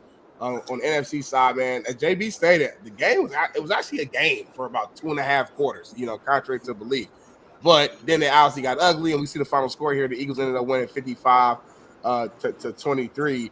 Do you think that, I guess, let's break down the game first, man. I guess Jalen Hurts probably had his, wasn't amazing, but it was probably his best game of the playoffs so far. Saquon did Saquon things. A.J. Brown was able to get in the end zone there. Defense played solid, and especially more so in the second half, got turnovers. I think the Eagles are a legit team and a legit matchup for the Chiefs, and they have the chance to actually beat them. But, Matt, what was your overview of the Eagles here? I was impressed. I mean, the way that they can run the football, even with the banged-up offensive line, it's impressive. So that is the great equalizer, the ability to keep the ball the entire fucking game and just gut you with 7 rushing touchdowns yesterday. That's crazy, man. That's fucking unheard of in the NFL. I mean, that's unheard of in most games. 7 rushing touchdowns in one game is nuts. Jalen Hurts balled. I mean, he's, again, let's be honest with ourselves here, fans and pundits. He's the perfect quarterback for the system he runs. Yep. So what? Like, stop. I don't want, if I'm Nick Sirianni of Philly, I don't want a fucking statue gunslinger. That's not what we're doing here. They are there to run the fucking ball down your throat, control the time of possession, and beat the shit out of you that way, and it works for them. That's their system. So they have 200 more rushing attempts this year than passing attempts, and he's got a lot of them. Yep.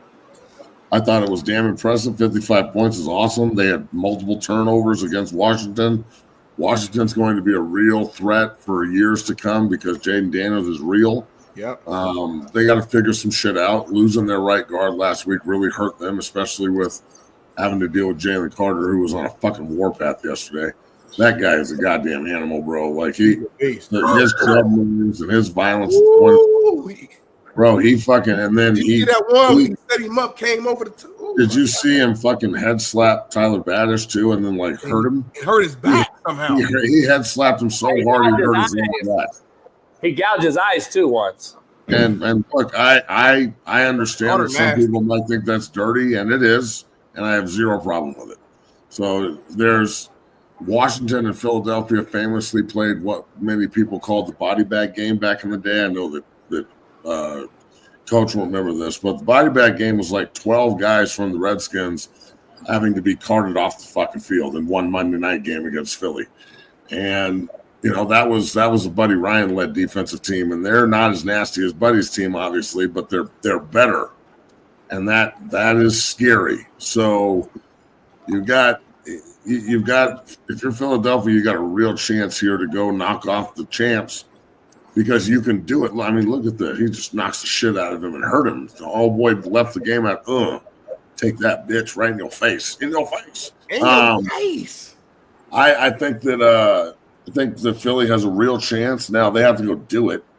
We can sit here and talk about them having a chance. Everybody's got a chance against Kansas City, and they can't figure out how to win a one-score game against them. And that goes for everyone from the Carolina Panthers to the Denver Broncos to the Ravens to damn near everyone they fucking played this year was a one-score win.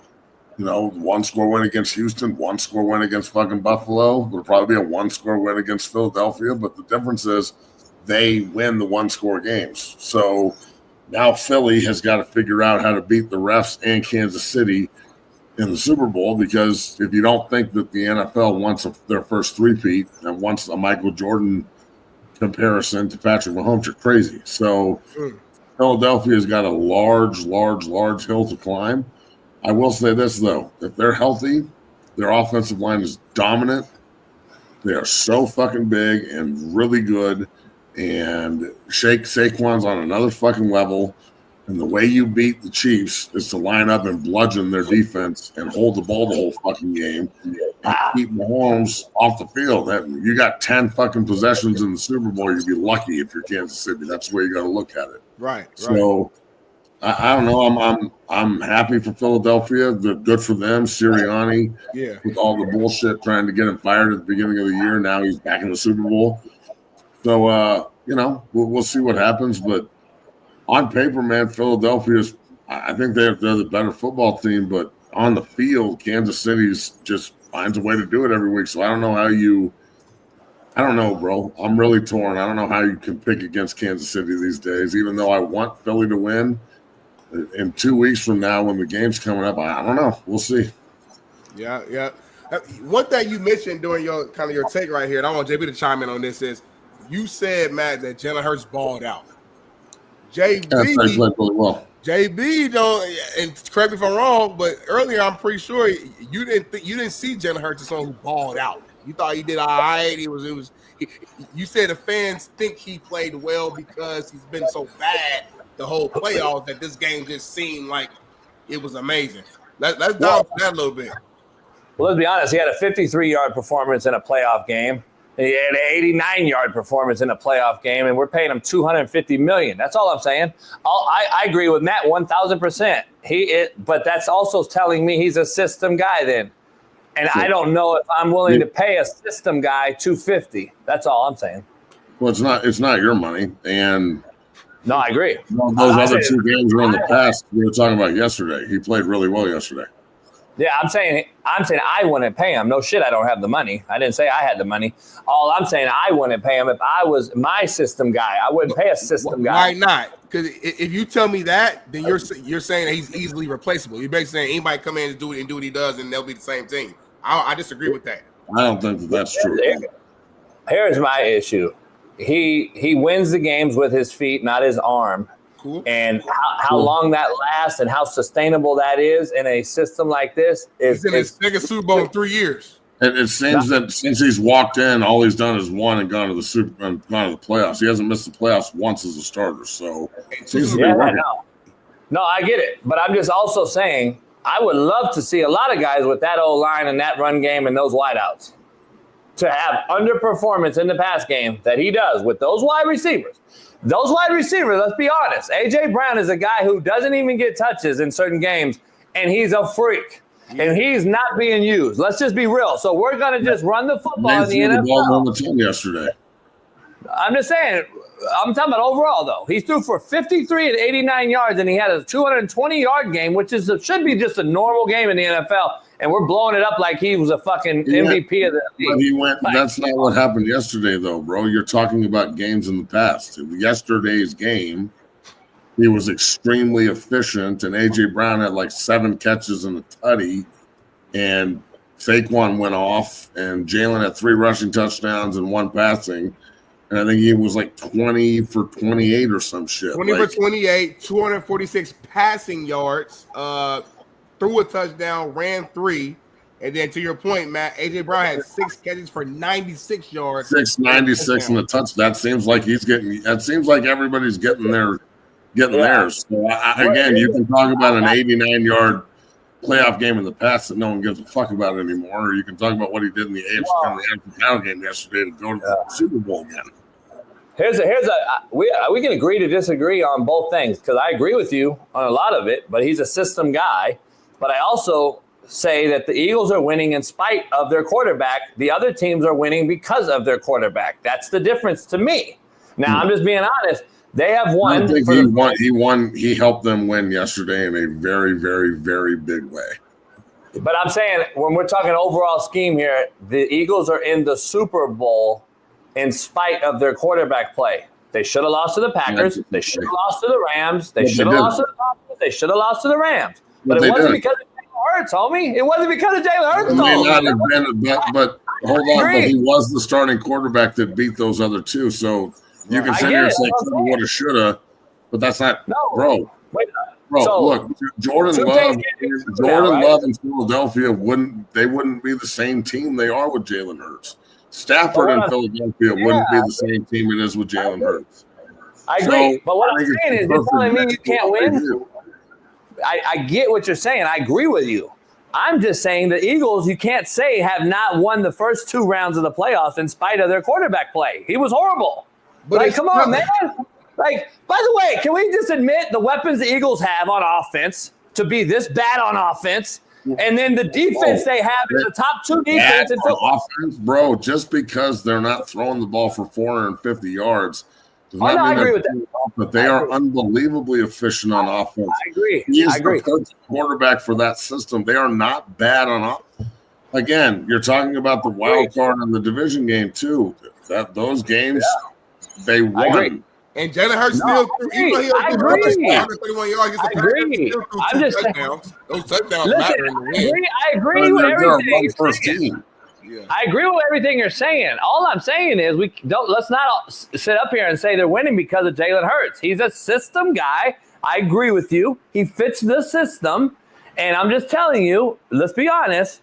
Has Jalen Hurts already go to 1 Super Bowl though without Saquon in the same system. They have 4 touchdowns over 30 yards. He played fucking crazy in that Super Bowl and should have won the MVP if they would have won. Yeah. So okay, I guess every quarterback is a system quarterback because they're all in a system. There's no quarterback that runs their own offense at the line of scrimmage. Everybody's got an offensive coordinator that they all work together in the system that they're in. So if you're in a shitty system, that's on everyone, not the quarterback. He's being put into that system. The Philadelphia system's perfect for the guy they have running it. Their offensive line is built to dominate. They went and got Saquon to run the fucking ball down people's throats. He went for 2,000 yards. Your quarterback has to be the catalyst of everything. You know this, coach. You're a quarterback coach and guru, bro. Like, you can't just – Kenny Pickett, they wouldn't even be in the playoffs if Kenny Pickett was their quarterback. Let's be fucking real here. Like, it's to the system. Just trying to say – I don't think that system quarterback is a negative. Right. It's really – And then also, if he is making that much money, isn't that the market? Like, the market sets the quarterback prices. Guys not – Trevor Lawrence is getting paid $50 million a year. He's a bum. Like, what are we talking about? I've said the same shit. I said Purdy's probably going to be the next one. All I'm saying is it's not a problem until it is when he gets hurt because of running around and the system allows him to be hurt. But bro, that's a wild speculation. When did he get 3 weeks for a concussion? Guys, he hasn't win. What evidence do you have to say that because of the way he plays, he's going to get hurt? Right. The man squats 600 fucking pounds. He hasn't been hurt at all since he's gotten into the NFL. Maybe missed a game or two for concussion or something. Like, but he doesn't have any fucking, he's not like blowing his knees out and shit. So what? So he missed 3 games in 4 years and he made the Super Bowl twice? But you just said something that's not right. He missed 3 weeks in a row from a concussion just the last 3 weeks. That's what I just said. He missed time because of concussion. Yeah, but that didn't impact nothing, JB. Like, everybody gets hurt. It's football. Stafford's pretty durable for 4 years, bro. He's been there. You guys are fucking making up. I'm telling you until he does. That's what I fucking said. Everybody gets hurt. Stafford gets hurt. Until, dog, you can talk about that with every single guy in the fucking league. You're basically like, so you know what, Matt? JB's gonna wait until, knock on wood, the Chiefs are going to be awesome until they're not. Told you come on. The Chiefs are going to be awesome until they're not. Until Patrick Mahomes gets hurt, the Chiefs are going to kill everyone. But until that happens, everything's going to keep rolling. They win that. But they win. Yeah, Philadelphia's winning too, dog. They're in the Super Bowl again. They haven't won though. See, that's the difference, dog. You all keep using these fucking ifs and ifs was a fifth, she'd be loaded. It's not. Nobody's won but the Chiefs, homie. So guess what? It is true because the Chiefs have been the one that wins. Nobody else does. So until they do, show me the difference. They haven't had success in Philadelphia under fucking. I'm not saying they haven't. Jalen Hurts is not true. But there's been 100 quarterbacks we can sit up here and talk about that get hurt running this type of system and never hear from them again. We're trading them for Chico sticks and string cheeses. Look at all the quarterbacks we just got rid of. $1 million. Ain't no Chico sticks. That's what I'm saying. We're paying this dude to do what? Manage the fucking football game? I guess I'm different. Bro, you're there to run the system you're running and be JB. He was awesome yesterday, dog. You sound fucking like a complete hater right now. Come on. And Matt, I'm not like a big time out. Who else do you want to fucking go into Philadelphia and do what he did? Take over for Carson Wentz. Probably think Carson Wentz is a better player than Jalen Hurts. So he takes over for Carson Wentz, busted ass, and takes them to 2 Super Bowls, and all they've done is win, and they got multiple fucking home playoff games, and everybody around them is getting paid because it's so efficient. And I know the receivers don't have 100 catches each, and it's not as sexy as some people want. Not this year, but it sure does look like it's working. So if they beat Kansas City and he wins the MVP, was that just because of the system? I guess my awesome and yours is way fucking different. Because you calling that awesome? I thought he played awesome yesterday. 4 touchdowns. I think you made a key word. You said efficient. I'm agree with you. Efficient. But that's why we have so many QBs. Dog, Mahomes was efficient yesterday, coach. He went 2 rushing touchdowns. It's not like he went out there. Can I finish the fucking sentence? Yeah. He's efficient because why? Why do we have so many efficient quarterbacks in the NFL that are 80% completion percentages, homie? Short passes. I mean, fuck. Name me one play that he did yesterday that you were like, oh, fuck, he threw a great shot. One play. You know what? That AJ Brown ball was really nice. That's my point. That's the one play. 4th and 5. He threw one good ball. I thought the pass to AJ Brown for the touchdown was a lace, too. Yep. Show me the other balls that you're like, okay, this motherfucker's legitimate $250 million QB, homie. Like, come on, man. Efficient is different. JB, why is efficient bad? It's not. I'm not saying it's bad. I'm just saying, tell me that efficient is when you can sit up here and tell me that, okay, this motherfucker's doing X, Y, Z. Well, I watch my own play efficiently damn near every week, and he's not an all-pro this year. All he did was play efficient, boring ass football, and they went 15-2. Matt, let's talk about real football so the audience can understand. You and I both know if we're calling a game, you're my O-line coach and I'm calling the game. You and I are on the headset. Well, if you and I were, we'd be arguing the whole game, but it'd be good. Let's be honest. You and I are trying to stay ahead of the sticks, are we not? Yeah. Don't the Eagles stay ahead of the sticks without having to use the quarterback in very many situations that matter? They don't have too many 3rd and longs where I got to fucking use the quarterback. You don't think that Jalen Hurts' ability to take the ball and out when they're running zone read with Saquon opens up the ability for Saquon to run? No, that's my point. But that's ahead of the sticks. Jalen Hurts plays ahead of the sticks almost more than anyone in the NFL because they run the ball so well. That's my point. They're ahead of the sticks. Their quarterback is not relied on to make a big play in a big down and distance scenario like they do with Josh Allen, like they do with Patrick Mahomes, like they do with the Matthew Staffords of the world. That's all I'm saying. He's efficient to a system. I agree with you. Have the same offensive line and the same Barkley, and he's got a good offensive line in Cook, who's good. If you have the same offensive line and Saquon Barkley, they would be they'd be killing people, bro. Like He was in the AFC title game with pretty much doing the same thing. He runs a ton. He had 600 yards rushing and 12 touchdowns. Hurts had 750 yards or some shit and 14 touchdowns. It's the nature of the fucking position, dude. Even Mahomes ran for 2 touchdowns yesterday. Efficiency and moving the sticks. It's not about like how you do it. It's that it's being done. Okay, but name me Buffalo's fucking wideouts and then name me the Eagles. Come on, man. Stop. You guys are killing me with Shakir and Matt Collins. The fucking Eagles O-line and those weapons at wideout versus the Bills, and we're talking the same shit here? Come on, man. Yes, the Bills' offensive line is really good, and they're can't even name me a wideout. You can't even name me a fucking receiver. I know that you think everything sucks and everything's shitty and everybody's overrated, and because it's the way you talk about everything. It's not just it's every time someone does something on the field, it's not what they did. It's the like you find a way to criticize fucking everything. Look, yesterday I saw 2 good football games. I saw a young stud in Jalen Daniels that couldn't rally around the mistakes the other guys on his teams were making. The defense got shredded because they couldn't stop 7 rushing touchdowns, 3 from the quarterback. I saw an extremely efficient Jalen Hurts off play action, running the fucking offense to a T and scoring 55 points in the fucking NFC title game to go to the Super Bowl again. And then on the AFC side, I saw a great rivalry that Buffalo can't win, but a great rivalry between 2 elite quarterbacks in the NFL in today's terms. I'm not saying they're elite historically. One of them is, the other one could be. I saw one guy win with the help of some calls, but also made plays that the other guy didn't make. So I thought everybody played hard. I thought everybody played well. I even thought Josh Allen played well, even though his numbers were kind of shitty. He didn't get a lot of help yesterday. Like, it was just him kind of doing his thing.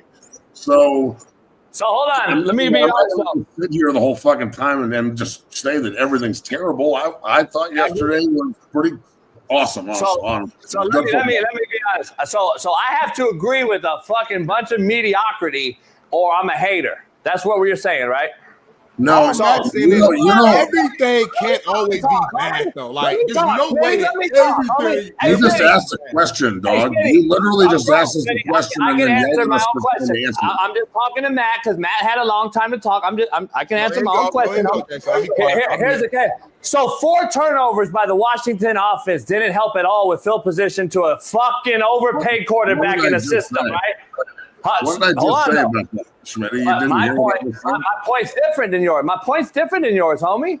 So you didn't mention, though, that 4 quarterbacks in the low turnovers in the low red helped a mediocre-ass quarterback run read option in the low red to score 7 touchdowns. I'm trying to give context.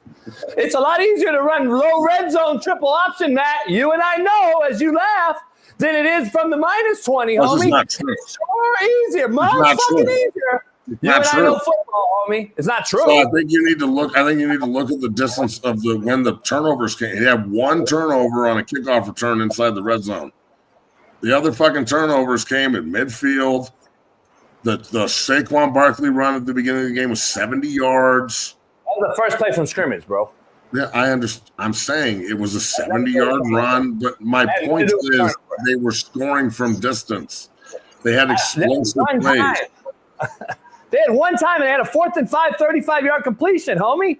They had the ball at the 40-yard line 7 That's times. good. That's a good thing. That's a good thing. I'm looking right here. 4 times they had the ball at the 40-plus. That's pretty good fucking field position in the NFL, bro, after a turnover. I'm just saying. And that's not what you want? So, again, that's a negative? It's not. No, it wasn't even the debate. Well, JB, bro, I'm going to ask this again because I continuously ask this question to you and I never really get an answer. What is it going to take for you to think anyone's good other than Matt Stafford? I say there's people good all the time. I said Sam Darnold had a great year. What do you mean? I've been praising Sam Darnold all year. I've been praising Josh Allen all year. I've even praised Mahomes. This year. Stop. You only hear what you want to hear because you. I don't know about all that. I really doubt that. The truth hurts. The truth hurts y'all, homie. It's okay. I guess the truth is really hurting me. It really does. It's okay. It's fine. It's a good debate. I like efficient quarterbacks that fit the system we're running. I know. I don't like 80% completion percentage guys that throw bubble screen all day. That's not me. I'm a quarterback, so I guess I have a higher standard. It's okay though. You ain't got no higher standard, Matt. Here's the truth. You're not adapt to a modern day quarterback. Yes, I know you coached him in college. I'm saying from this point of view as a fan or as an analyst, whatever you want to label yourself as now. You at the NFL level, you do not like this dual threat quarterback. You're not a fan of it, and that's the truth. That just is what it is. You'll never adapt to that because you don't like it. That's the actual. If you kept it real right now, that's the actual truth. If we think about all your takes and who you like versus who you don't, you like Darnold, you like Stafford, you like the traditional, which is fine. I'm not saying that's cool, but that's what it is. So you can't understand why myself, Matt. We're fans of maybe a Lamar or what Jalen Hurts does because we're okay with if he has 4 total touchdowns, 3 of those were runs, one was a throw. Cool. It's about the over. What did he do as an overview of the game? He helped them win the game. Smitty, just say that I have a higher standard for QBs than you do, homie. Like, let's be real. Can I be honest? Like, why is that not the truth? Because you know what the truth is? The truth is.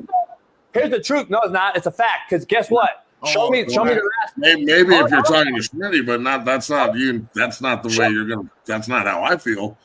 But hold on, though. Show me my standard for quarterback plays low. No, but tell me the last guy that won a quarterback that does what Smitty's talking about. I'll wait. That can move. Wait, time out. Show the me, last guy that won a quarterback that can move. Show me the triple option. He's not a triple option quarterback.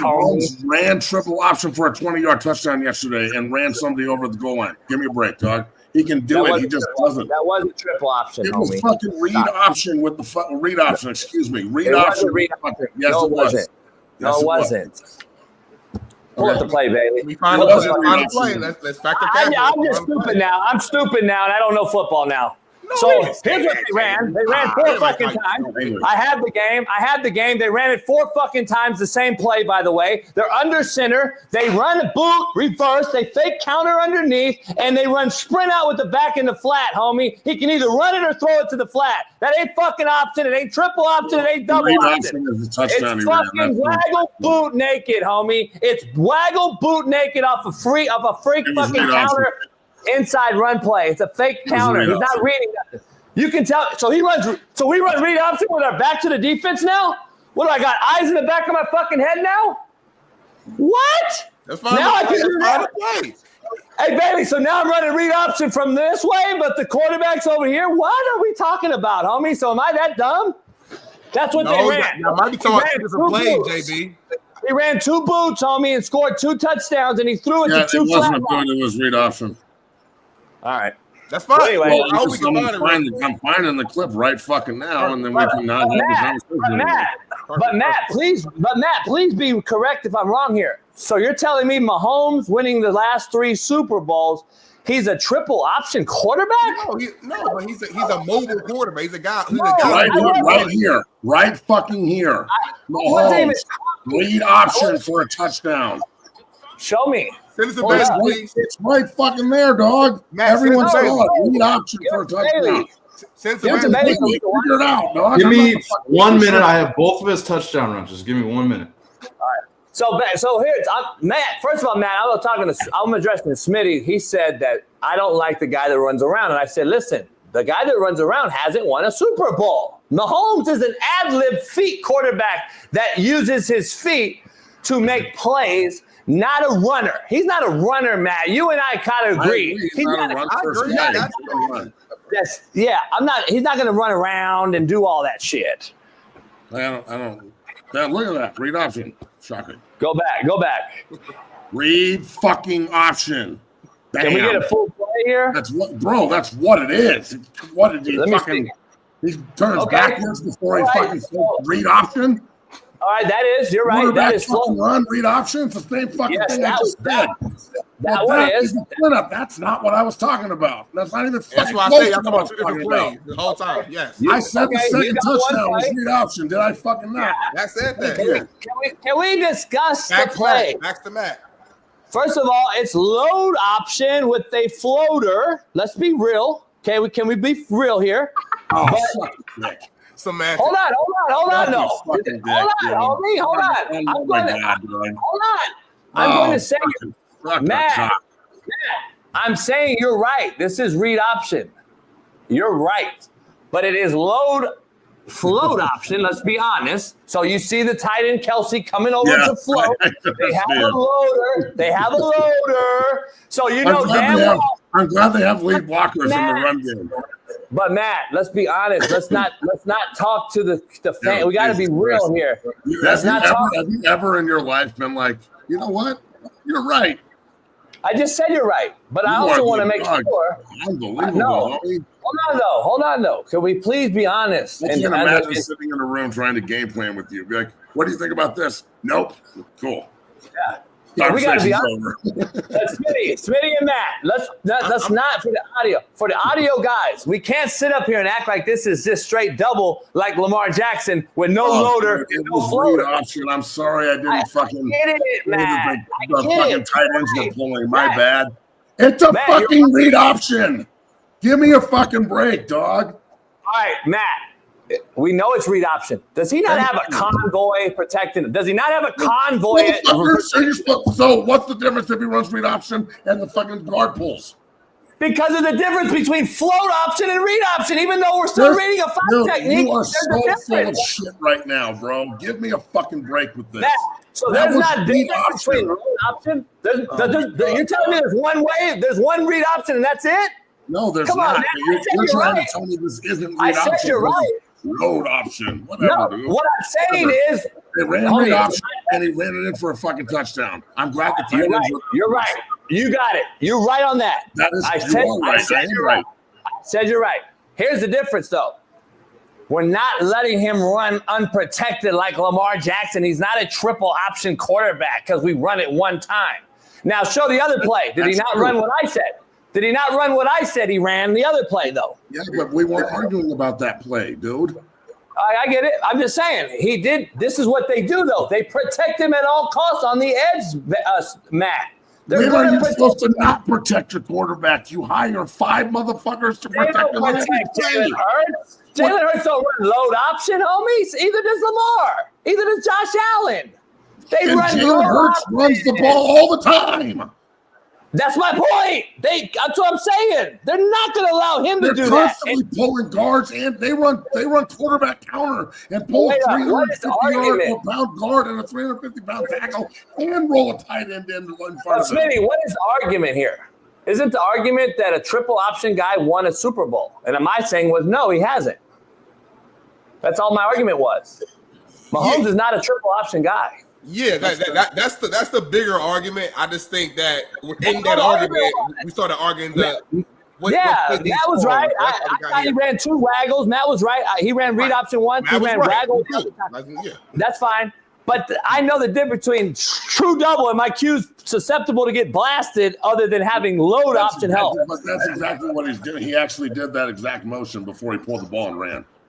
Yes, you're right. But here's my point. Basically, all you're saying is the way Lamar and Josh Allen run their offense is not the same as Mahomes. I agree. We're not sitting here debating that. Yeah, we got it. No. But what I'm saying is you guys are saying that Super Bowl champs are what I hate. No, they're not. Mahomes is perfectly it's in my wheelhouse to run an offense that wins a Super Bowl. The other guys have not won one yet. That's my whole point. You're right. The only person I can think of maybe is like maybe a Russell Wilson kind of. But you're right. Cam Newton got there. He lost. Lamar hasn't got there. Josh Allen hasn't got there. All the guys who we look at as like a true option type quarterback, they have not go way back in the days. To your point, Steve Young, when he won it from the pocket. He changed his ways. So to your point, one of these guys has to actually go and win it for us, for me, for Matt to be like, okay. Or for you to not me or Matt, but just to I guess prove that this ultimately works in the biggest of games. Jalen Hurts to do that. All I'm saying, and Matt may agree or disagree. All I'm saying is, by all the running around that we see by these guys that are freakazoids. Yeah. They're missing a guy that's wide open with their arm. That's my only point. That ends up helping them with their feet and saving their longevity. That's the only fucking point I'm making. And those are the guys winning Super Bowls. Not guys running around, ad-libbing, and just fucking circling in the back and then running around and getting hurt. They don't win Super Bowls, dog. It hasn't happened yet. So why am I wrong with that? That's all I'm saying. And that's right. Look, they're not losing because they're I'm hurt. not saying you're wrong. You can have – it's an opinion. Yeah. They're both ways tend to work. It's what happens when you get to the Super Bowl. It's that's a one game, that's a one-off every time. Yeah. So just to say that because Jalen Hurts and Philly didn't win the first time, to say it didn't work, that's not true. He was fucking 4 and 3 touchdowns. I don't care how we score. I don't give a shit if it's a running touchdown or a passing touchdown. I don't care. So, like, Buffalo this year was the first team ever to have 30 passing touchdowns and 30 rushing touchdowns. That's pretty goddamn efficient to me.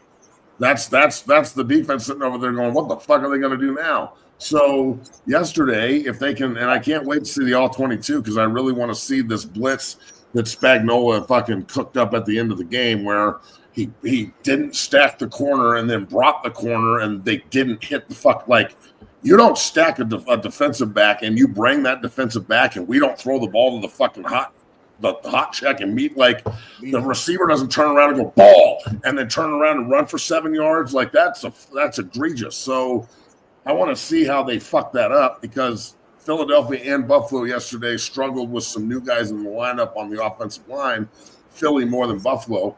But at the same time, look, with every quarterback, the barometer for greatness is always going to be Super Bowl wins. We've been in this era since 2000, really. And to say that it wasn't dynasty driven before that is not true either. The Broncos won 2 in the 90s. The Cowboys won 3 in the 90s. The Niners won, 5 between 81 and 94. Like, there was a ton of – the Giants won 2. The Redskins had 3. There was a bunch of teams that were pretty good that were all, like, rotating the Super Bowl title, right? Yeah. But since 2000, it's pretty much been Brady, 10 times in the Super Bowl and 7 wins. But even in Brady's era, you had Roethlisberger winning 2. You had Flacco winning 1. You had Eli winning 2 against Brady. You had Nick Foles, of all people, winning a fucking title. You had some different guys in Brady's era that actually could get one.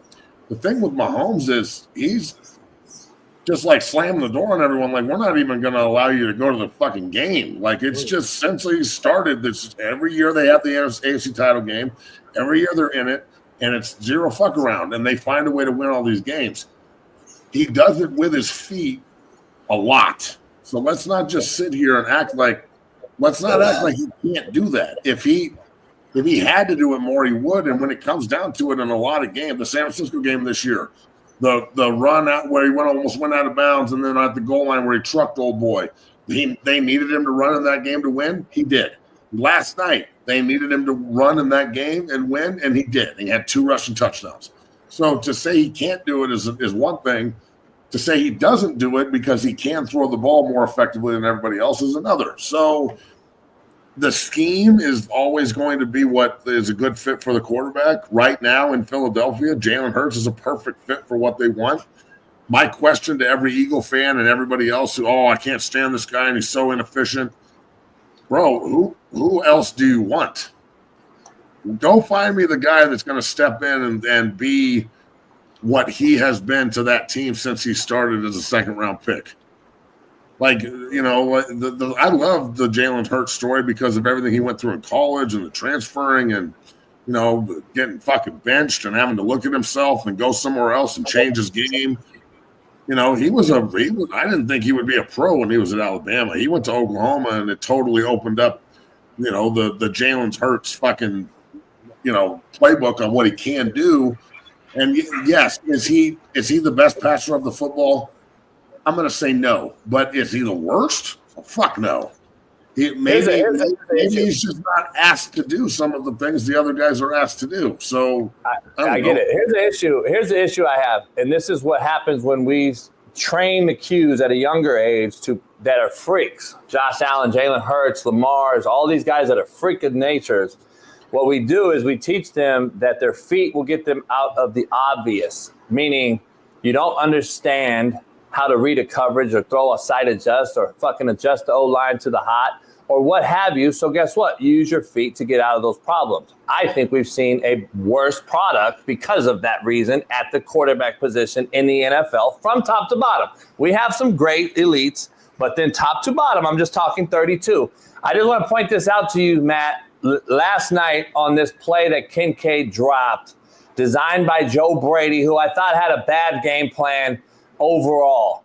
I want to go back to the beginning of this play. It doesn't show it, but Matt, we're in a 3x1 set here. It starts off in quads, Matt, and I just want to be clear. It starts off in quads, and I'm sitting here watching the game, and I said they're going to motion Shakir back, and they're either going to motion him across or they're going to motion him on a return.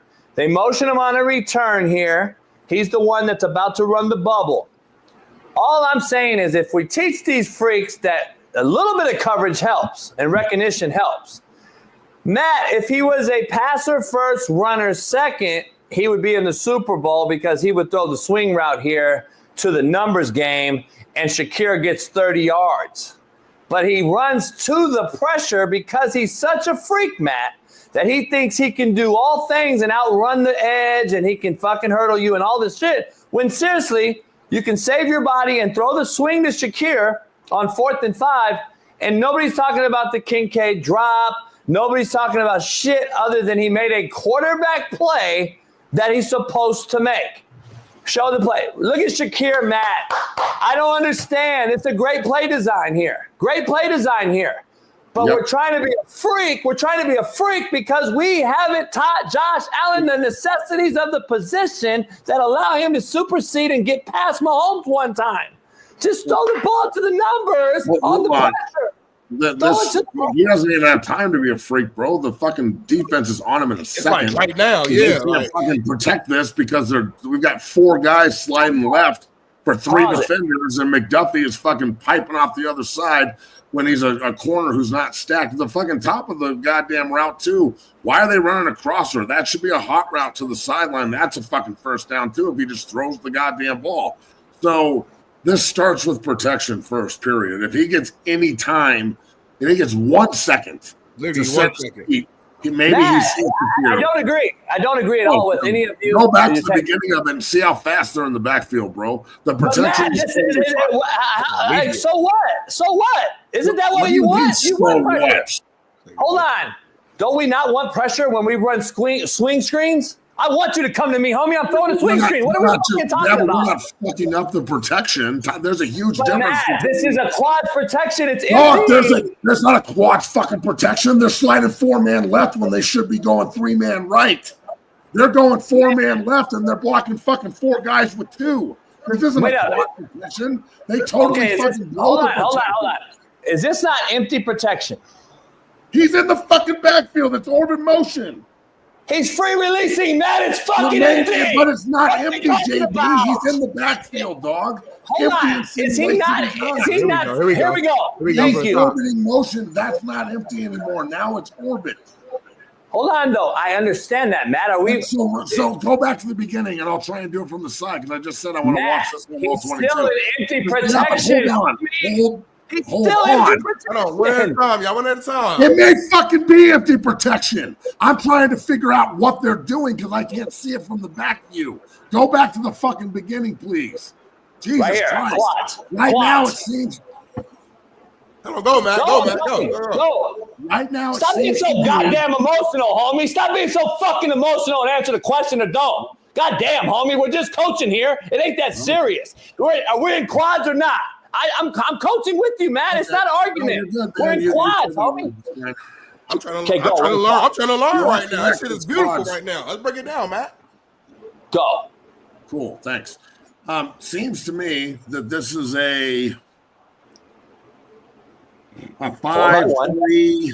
I don't know if that's another 3 technique or a 2-eye and a 5 technique. And they walk up the linebackers in the gaps. So right now, if we're in empty, which it's an empty protection. That's fine. But 60 and 70 protection, it doesn't matter if it's empty or not. The fucking back orbit's in. They don't motion with the back, which tells you that there's some kind of zone concept as they sink and keep eyes on Josh Allen to keep him from running. Now, right now, the offensive line, all right, the two defensive linemen down here, which I think is Chris Jones and I think Korlastis is on the other side. The left guard and left tackle right now are rock one-on-one on these two. Yep. They can't fucking slide. There should be no slide to them either because all of the problem is to the right. Right down here with 4 defenders, even with Shedeur going in orbit motion, there's only 3 defenders. There's 3 assholes. Neither one of these guys are coming. At the top, you're stacked. The safety is stacking McDuffie at the top when he's pressing whichever receiver, Samuel maybe that is. Right now, the offensive line should be like rock on the left. The backside A-gap's the squeeze gap, which Bolton is standing in, but Bolton drops. So right now, you can either go full turn Terry and push everybody right, which in turn leaves the backside defensive end for Josh Allen to look at. And if he doesn't pitch peel with Shakir off the orbit fucking motion, you definitely throw the ball to 10. But right now, they push left. They let McDuffie run through the fucking B gap, and because the protection is so destroyed and they don't know what they're fucking doing, Josh Allen gets hit in the mouth after 1 second. It's not him trying to be a freak. It's the offensive line not being able to read their fucking front and not know the protection. That's just my opinion, but it's also true. All right, cool. And I got a different opinion, which is also true. So it's quads. They start in quads. They go back. At the end of the day, Matt, you and I coaching this, it's empty protection. It's 5 men blocking. Bottom line. That's what I just said. I know you did. All I'm just re-clarifying for everybody out there listening. This is an empty protection, and they are swinging the back. And this is what I'm teaching the QB. There's 3 defenders in red out here. Is there not, Smitty? Yes. And I have 3 receivers to block them. Do I not? Yes. Who's the 4th unblocked guy? Is it not Shakir? So why the fuck is this designed not to throw the ball to Shakir? We're not protecting it correctly. We should be full turn Terry. Throw the ball right now, Matt. Throw it right now. I don't need protection. I agree. I don't need protection. What if you don't need protection? That's the dumbest I've ever heard. Smitty, do I need protection to throw that ball? JB, what you're, and tell me if I'm wrong, what you're saying is right now, but before the play starts, Josh Allen should identify. I got 3 wideouts, 3 blocks. It's designed. I should know right now. I'm going to Shakir. I agree with you. Immediately. Okay, if it's designed, don't you think they should protect it correctly? Matt, they can't block 7 with 5. That's the point, bro. If you turn into JB, stop, dog. If they do this correctly and they push right, they leave the backside defensive end to run up the field, and it's a perfect throw over his head. Matt, I agree with you. If you and I are coaching and we're teaching this in a clinic, I agree. What I'm saying is we don't know what Spag's about to do. He fires on him and brought the fucking corner. They haven't seen it all game. So how are we going to account for that in our protection as a quarterback? You got to identify who the Mike linebacker is. Mike linebacker is in the middle of the defense. I agree. It's the most dangerous second-level defender. The fucking linebackers that are pressing the gaps aren't the guys we got to worry about. I agree. McDuffie's stacked. All right, I agree with you, Matt. Here's the question. This is what my job is. Over here. They're not bringing one of these guys. Hold on. This is what my job is, though, as an OC and a QB guy. Josh Allen, you got to make Matt in the O-line right, though. You have numbers. Guess what? Then Josh Allen, with 11 seconds left on the play clock, he should have walked up and changed the fucking protection then. Here's the thing, Matt. I'm going to protect my O-line and my O-line coach when I know the numbers game because I'm in the gun and I see everything. So guess what? If I have numbers to my left, guess what? I'm fucking throwing the swing. All I'm saying is you can throw this swing and take a chin shot, Matt, and they win the game. They win the game. Let me ask you this, JB. Let me ask you this. I'm not saying they shouldn't throw the screen. I'm saying they should protect it correctly. Both you guys are actually right. Matt saying protect it better. JB saying get the shit out quick anyway. Both of y'all are literally right. Protect the fucking play. It's just a numbers game. It's a numbers game for the Q. I'm trying to I help know. That's what offensive line play is, a numbers game. I have There's ends- three I have defenders ends and on- four receivers. Push the fucking protection Bring it right. in, Bailey. Bring Leave it in. the You got it, defensive Bailey. end. Throw the screen. Short, Jamie, let baby. me ask you this real quick. If Josh does give his ball to Shakir immediately, though, don't you think over here 27, 35, like 35 specifically, these corners, it's no guarantee like Khalil just walks and get the first down is what I'm saying. So, Smitty, what are the three? So it's the same thing. It's a hypothetical that the O-line is supposed to block the fucking guy. What are the three wideouts doing out there then? Jacking off? Fucking block, homie. Oh, thank you. Stop, Stop, Smitty. Perfect. Stop. Right now, they're at 11 for they're in fucking empty personnel, 0-1 empty with fucking Kincaid right down here. They're 4x1 with orbit motion. Right now, this is under with a backside 2-eye and a 5. So right now, this is under the left tackle on the left guard, a rock one-on-one. 68, 64, and 79 should be pushing all the way over to McDuffie that's stacked by the fucking safety here. And also, the linebackers are on the right side of the fucking set too, so everything should be pushed right. They drop Bolden, 68, 64, 79 should all kick right. They kick left instead, and they fuck it up. So hold on. I'm just saying, let me ask you this. Protection, and then we can run the play. Let me ask you this, man, real quick. Hold on. Back to the top. I'm asking a question because I don't know. Back to the top real quick, Bailey. Who is that right here? Is that Bowden right here in the middle between this left guard here in the center? He's in the squeeze gap. That's where the slide starts. So we're rock one-on-one, left guard, left tackle. The 3-man slide is going right off 32. Because 32 is in the squeeze gap, what we should do is full turn Terry, 79 all the way out to McDuffie, 64 all the way out to Karlaftis, 66 all the way out to the fucking 2-eye, 76 to Bolton, 73 to 3 technique. The defensive end now runs up the field because he doesn't read his knee. We throw the ball over his fucking head and we're rolling. We're gonna assume we don't know the fucking protection. Let's say they actually have a left ball here. I know the protection. They're going 4-man Louis. 79's kicking to Korlaskis. They 4-man Louis this and go the wrong way. They're going to a 3-man for 4-man. There's 3 defenders out here for 4 receivers. They are fucking this up in the protection. Yeah, but here's the issue though. 64 fucking whiffs. Number one, they are going the wrong fucking way. You got 2 people. You don't know. Guys, but they're going the wrong way. They're going left, and then they realize they're fucking all that. Turn back right. So 64 actually fucks this up. We already know. Fucks this up, yes. My point though, Matt, I'm choking him. Then you're not going to block nobody if you fuck up. Well, come on, homie. They're obviously confused. 76 is turning back. I get it. Look at them. They're all fucked up. And look you at know what I didn't see happen? You know what I didn't see happen with 11 seconds left on the play clock? I didn't watch Josh Allen walk up and go, easy, easy, easy. We haven't seen this blitz yet. Hey, there's numbers over here. Let's push right, pick up everything that comes, and then run the fucking screen. So, again, everything starts with protection, bro. Everything. Again, my point. We think freaks are supposed to fucking go out here and 1+ everybody because they I don't think know we should football, protect Matt. the passer. They don't know football, Matt. That's the bottom line is, though, Josh Allen didn't know to go up there and easy this shit. And I Ringo. didn't see the coaches taking a timeout. I didn't see anybody changing this. Let's go Ray. Let's go Ray. No one. Yeah.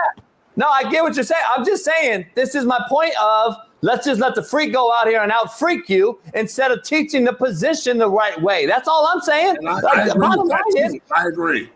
All I'm saying is you could Ringo this, Matt. You can Ringo this. Look what the defensive end is doing over here anyway. He's fucking dropping. But let's be honest. This is a fucking stack front. It's a 4-2 box. Regardless of whatever you want to talk about. This is a front. We don't stay 4-2. It's 4-2 not hard. Yeah. I agree. There's a huge difference between over and under, though, bro. We don't stay 4-2. It's an under front. Yeah. No, I know, but I'm not. I'm talking to the fucking audience here that we have 5,000 people in that don't understand the over and under. I'm saying it's under a 4-2 box. From the strength. Yeah, it's a 6-man box, so pre-snap. That's all I'm saying. And we got a guy, and we're sitting here acting as if this is rocket science. To your point, Matt, Bottom line is we got to understand either the Faringo it or the quarterback saves the day and throws to the lesser side of numbers, which is straight. But again, we're assuming that would have worked. Watch the defensive end drop pitch peel on this because Spagnuolo fucking anticipated it. Exactly what I was saying. Let's just not assume that the swing route would have worked too. The defensive end obviously swing and drop pitch peel because they're anticipating this kind of shit. They didn't anticipate Buffalo could destroying the fucking protection. That's all I'm saying. Protect the fucking ball. I gotta agree with Matt on this one because just the totality of the call, though. Like you said, like I said earlier, if he gives his ball to Shakir right now, I still don't think he gets it because of what you just said. Matt, so Smitty, stop. The defensive end dropping on the yellow line is going to take on Shakur and make a tackle in space. It helps. That's why they're doing it. It helps. Also, there's backers and corners here that, again, hear me out. If Josh gets that ball out right now, these guys are breaking on the ball now. They're fuck the receivers, fuck everybody. They're breaking now. So I'm saying that's a lot. Look how much space he has to get to that yellow line. Like, Josh, I think the ball out right now for this Steve Allen. Do I think it's the best option? Yeah, probably. Right. At the same time, though, it's to act like they are anticipating it by dropping off. Yeah. This is, by the way, to everybody that's out here listening, this is what a coaching office looks like and sounds like. For you that have never been in it, this is what it is on every Sunday or Saturday or Monday. This is the box. This is what happens in coaching office meeting rooms. So just so you know, this is the difference between the OC and the O-line coach disagreeing on a certain play, call, or design. And this is the difference between guys like this disagreeing. That's what makes great conversation for football. What's that fucking sound? Who got drafted? Oh, okay, we got it. Oh, shit. King got drafted. Super Bowl Shaun, champion. You want to chime in on this before Matt leaves? Yeah, can we full turn this motherfucker and then throw the swing so we can pick up the blitz?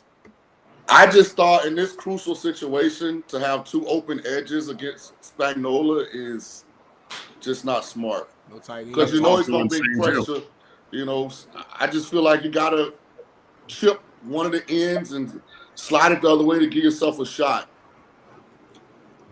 There it is. Because he's got too many blitz packages from too many different looks. So it's not like you're going to be able to self-scout him and know what he's going to do. You know he's going to bring pressure. You know where it's coming from. When I saw him with two open edges, I was like, uh-oh, trouble. We ain't block somebody's ass. I'll tell you that. We ain't blocking. That's the point. That's the point, Matt. I'm confused. Yeah, Shaun, I'm just trying to figure out whether you Ringo or Lucy this or whatever you want to call it. You're still going to have a fire zone, Matt. He still has the DN pill. The DN still dropped out. I totally disagree. Bailey, go back real quick, and then I'll get off. And I'm on one today. Shaun, what's up, dog? What's up, dog? Look, stop. If we do this correctly, there's one guy unblocked, and that one guy is dropping. And if you want to throw the fucking flare out, throw it, and then you actually have time to do it. So, and let the other routes mature because they're crossing the field to throw the Shakir route. So the further they cross and the more time he has to set this up, the more open Shakir will be. I'm saying that right now, with Nick Bolton being in the squeeze gap, which is where the slide starts here because we're in the fucking underfront and they're kicking to these two on the side. We're on the hash. And everything's overloaded over here. There's only 3 guys for 4 receivers on the left side, but they're overloaded over here. They've got multiple defenders, 3 defenders for 1 receiver on this side on the right. So right now, when Bolton walks into this gap and breaks the heel line between the 3 technique and the 2-eye, all right, it becomes a fucking full turn. Or 76 has to squeeze, 73 has to step down, which in turn is a Terry call. Everybody's stepping right.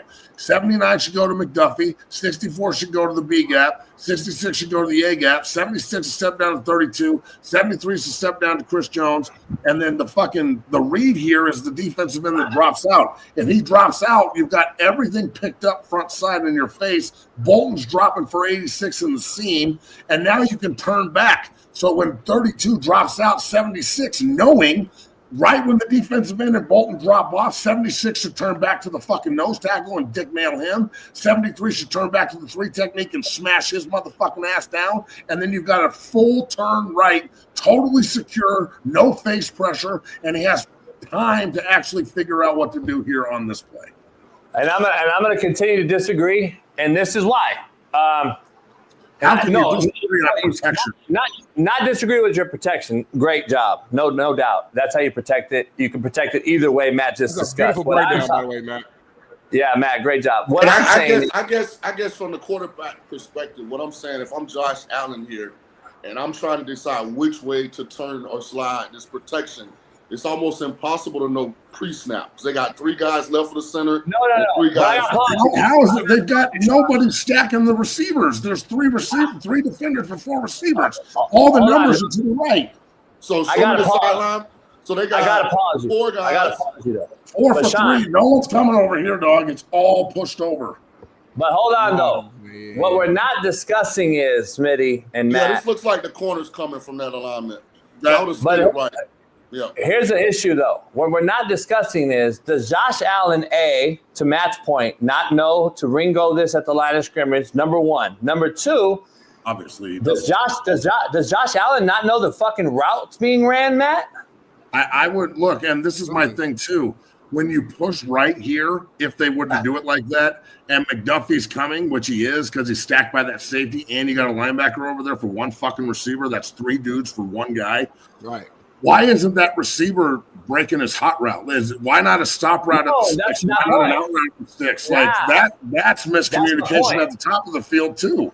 Nah, that's my point. I hope Shaun sees it from what I'm saying.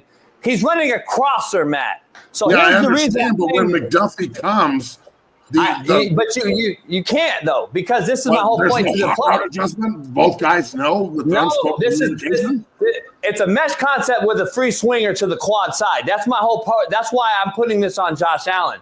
There is no hot when I get faced. I'm not going to go sprint to the right and throw a crosser across my body, right? Right. He's not sprinting right. He's trying to evade face pressure. That's my point. That's my point. Why he's made the mistake from the pre-snap jump to throw the ball to the quad side. There is no opportunity up top, Matt, whatsoever. I get your protection point. I get we could have protected it.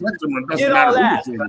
But we're running a mesh. Hey, Shaun, we're running a mesher, Shaun, to a single side receiver. There ain't no hot adjustment over there against fire zone, homie. Like, let's be honest. We got to throw it to the quad side regardless. They don't even know they're running fire zone, dog. Again, everything starts with protection, guys. I've got 2 quarterbacks in here telling me that it doesn't start with protection. Shut the fuck up. No, it does. I agree. I'm not saying it doesn't.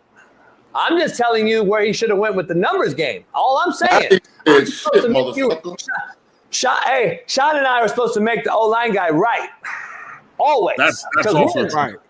We're in the fucking gun, Matt. I can see what's happening pre-snap, post-snap. Y'all are both right. JB just see it from a quarter. JB, he's on the quarterback. He's saying, I'm telling you what the quarterback should be doing. Fuck it. Matt's gonna, you're an O-lineman. You're going to say what the O-line should do. Y'all are. No, I'm telling you what the quarterback should be doing. The quarterbacks with 11 seconds left on the fucking play clock should be walking up and changing the goddamn protection so we can actually run any play. I don't give a fuck what route we run. Right. Well, we got to have a chance to run it. Right. Or Matt, I want you to blitz, Shaun, right? Shaun, you and I want you motherfuckers to come.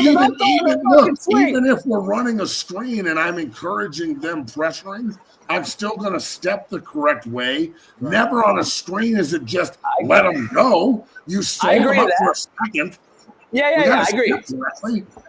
And the right guard misses and whiffs. So it is what it is. Like, it is what it is. Great point. The wrong way. This is a bad play call by Brady. They all went the wrong way. It's bad all around. He had to be expecting man to run this mesh concept. And he got zone, so it's all. And he should have known that too, right, King? When they orbit motion and no one goes with Shakir, should he have not known that too? 11 seconds is a long fucking time, guys.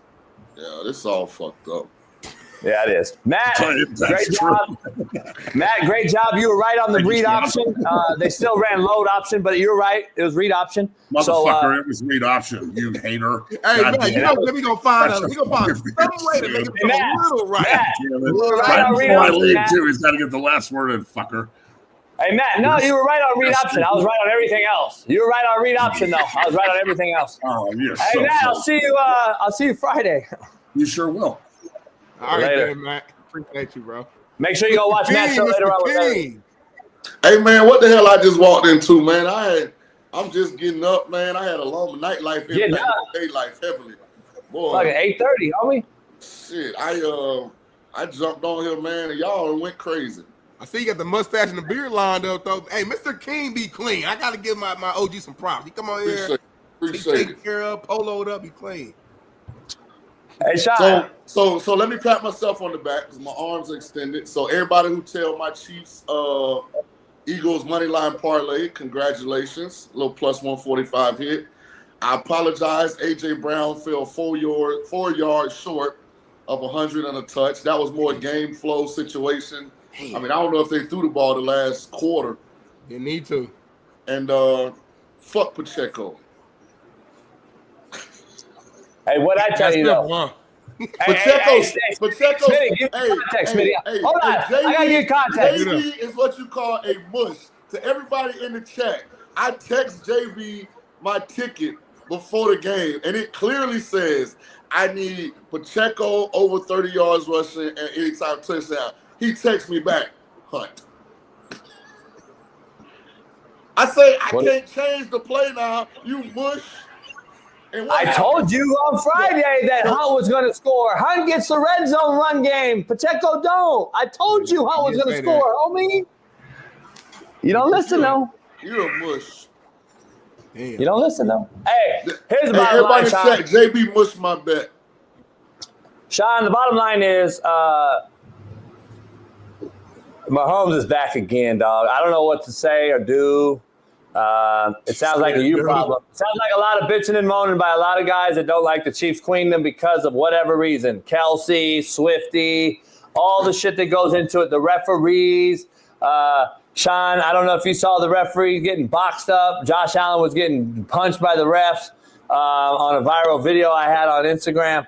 It is what it is. They're in it again, and I think people don't pay enough kudos to Spagnuolo and the defense and Andy Reid's organizational attack when it comes to down and distance. I don't think people understand the organizational tactic that it goes into knowing down and distance what I may see from McDermott's side on the Buffalo Bills defense versus my down and distance to be in my formation with my motion and do the things that I do.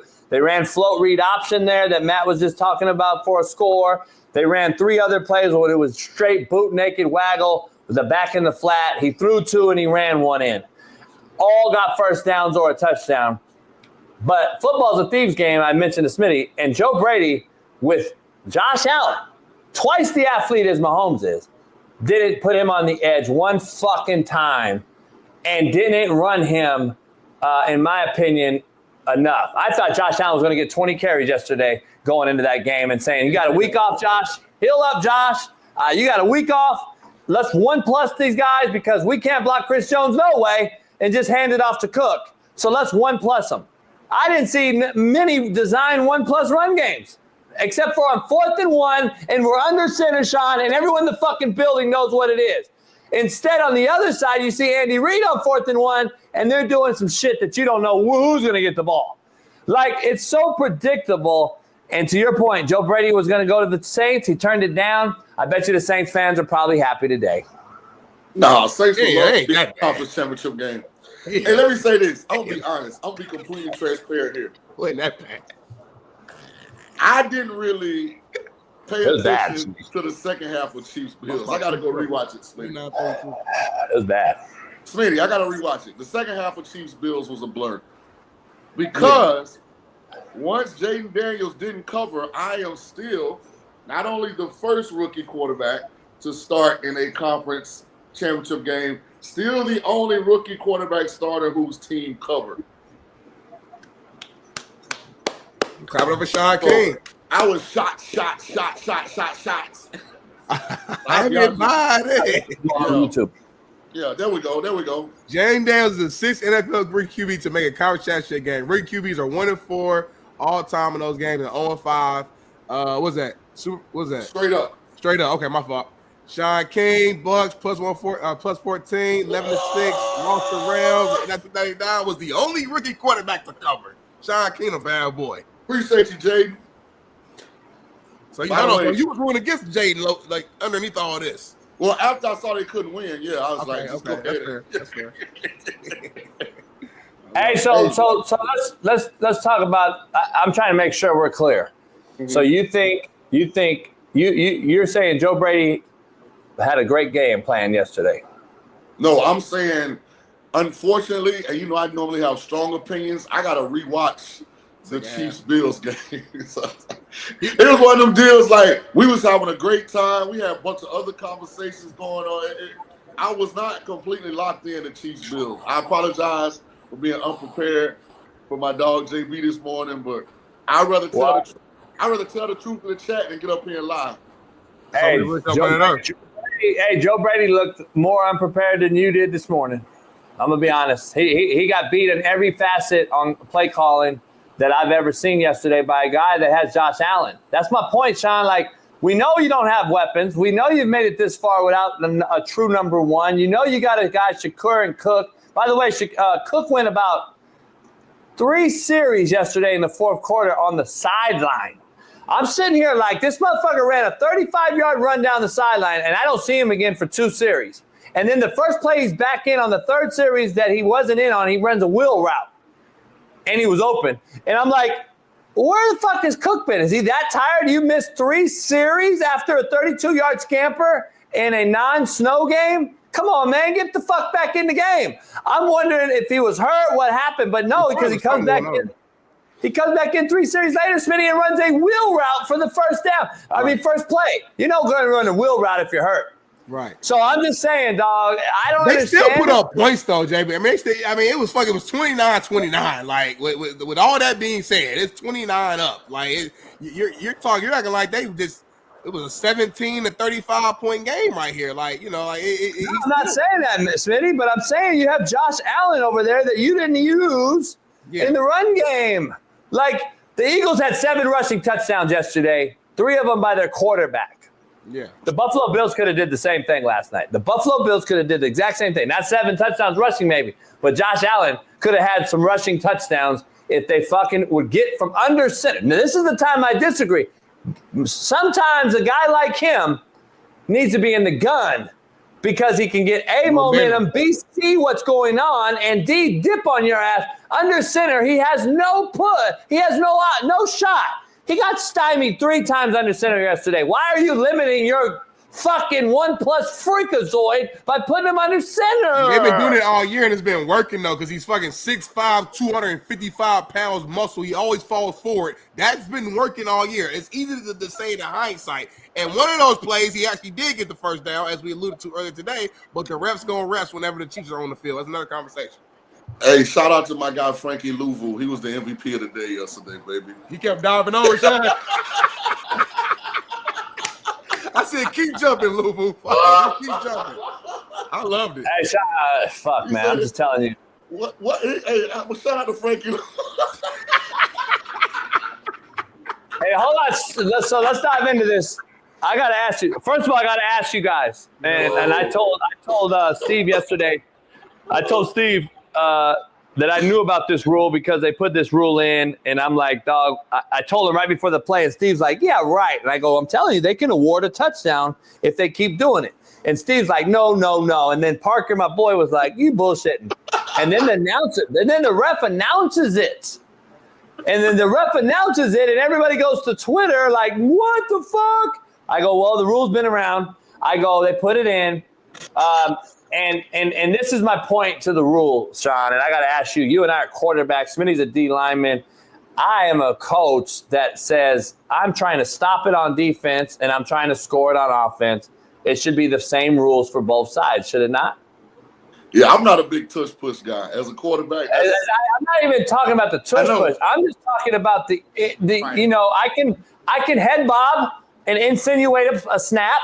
Right. I can motion guys and insinuate a snap, and I can float a motion guy. I can do a lot of things on offense where the defense can't do anything other than not even time up a snap count, or they can get awarded a touchdown. Come on, dog. This has to stop. I didn't go that deep into the thinking because I was laughing so hard because he did it like 3 times in a row. He did. Shaun, look, here's a video. Here's a video Bailey has of me going off about it, and I want to get your take. I want to get your take on this right here. So we gotta let you score. Fuck that. But Jalen Hurts can sit there and head bob. Hut. That's not deliberate. It's so fucking gay. Oh shit. So hold on. I'm thinking we about to show up like a real deep breakdown of what just went down and what's going on. Sean, keep responding to that. This motherfucker just said 3 words. So Shaun, I gotta ask, and by the way, we're like 500,000 fucking views. Shaun, let me ask you something. So I want to be clear. I was here talking to 2 coaches I had at the house, and I said, hey dog, I'm doing it every snap. I'm gonna keep pushing that motherfucker. Keep diving over it, because you ain't getting no game. I didn't have a problem with it. I love it. It's half the distance, Shaun. It's half the distance, right? The ball ain't moving. So keep doing it. And then they said, well, we're going to reward a touchdown. And I'm like, this is fucking what I just said. I never heard that rule until the official announced it. But I didn't have a problem with what Washington was doing. How else you going to stop this shit? You know, they got we're supposed to let you score, I guess. Right. I mean, I don't get it. I'll be honest with you. I wouldn't mind if they get away with the damn tush push, to be honest. Me either. I said it before because it's only going to take Jalen Hurts to get his knee blown out on this one of these times, and I'm just telling you, it's all going to stop. It's all going to turn to a. If they can change the kickoff return and they can take away the tush push. There's a lot of shit. Let me ask you this, Sean. I said this earlier. The Eagles are the only team that does it to perfection, though. So it's like, are we as much as we hate the play?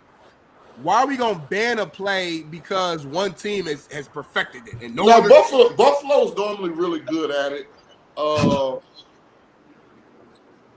Ravens are actually pretty good at it. They actually bring Mark Andrews in the game at quarterback. Yeah, they did that this year. Yep. Yeah, so it's some teams that are pretty good. Smitty, this is why though, and I'm an offensive guy. Yeah.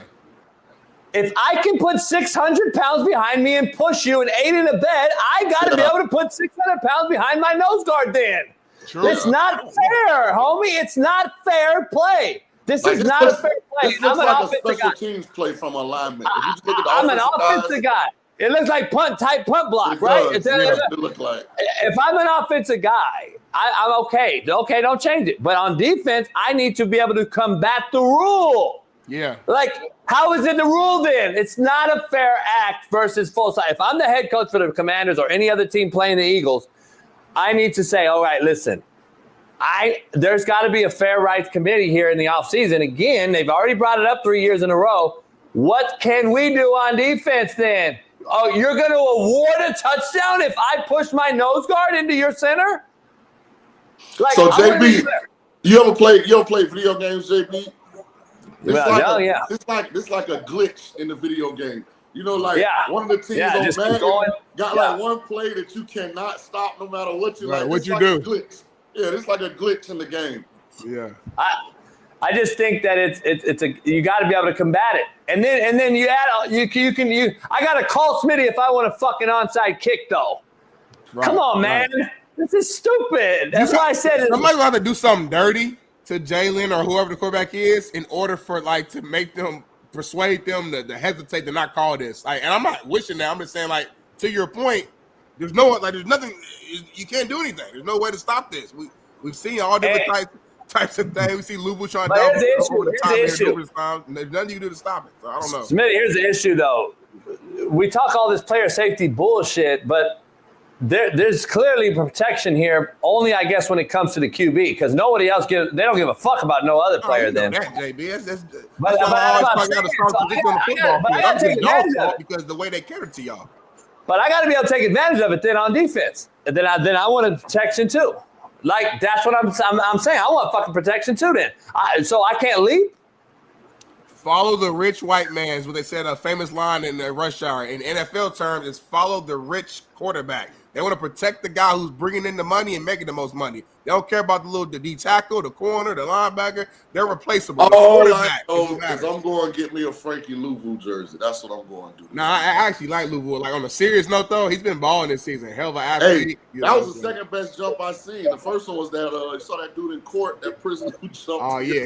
He just got a crazy sentence, too, I think. I saw like a month ago. Crazy sentence. So let me ask you this on a serious note, on a serious tip, Shaun. Do you how realistic of a chance do you feel like the Eagles have against these Chiefs, or do you think it's a wrap? Chiefs gonna 3-peat us over? I mean, you got Saquon Barkley, you got a shot, but Again, it's gonna come down to can Jalen Hurts throw the ball from the pocket. Like everything kind of went right for the Eagles yesterday. That's a cold picture right there, by the way, too. Everything. Hold on real quick, y'all. I think we got some breaking news. Well, not breaking news, but surprise guest came in a little earlier here. I think it's time to go ahead and bring him in, Bailey, because I just got the message here. It is Monday, and it's time to bring in a Super Bowl champion here. One of the greats to ever do it. Our main man, E-Dub Mondays, Eric Weddle. Bring him in. Bring him in. Yeah.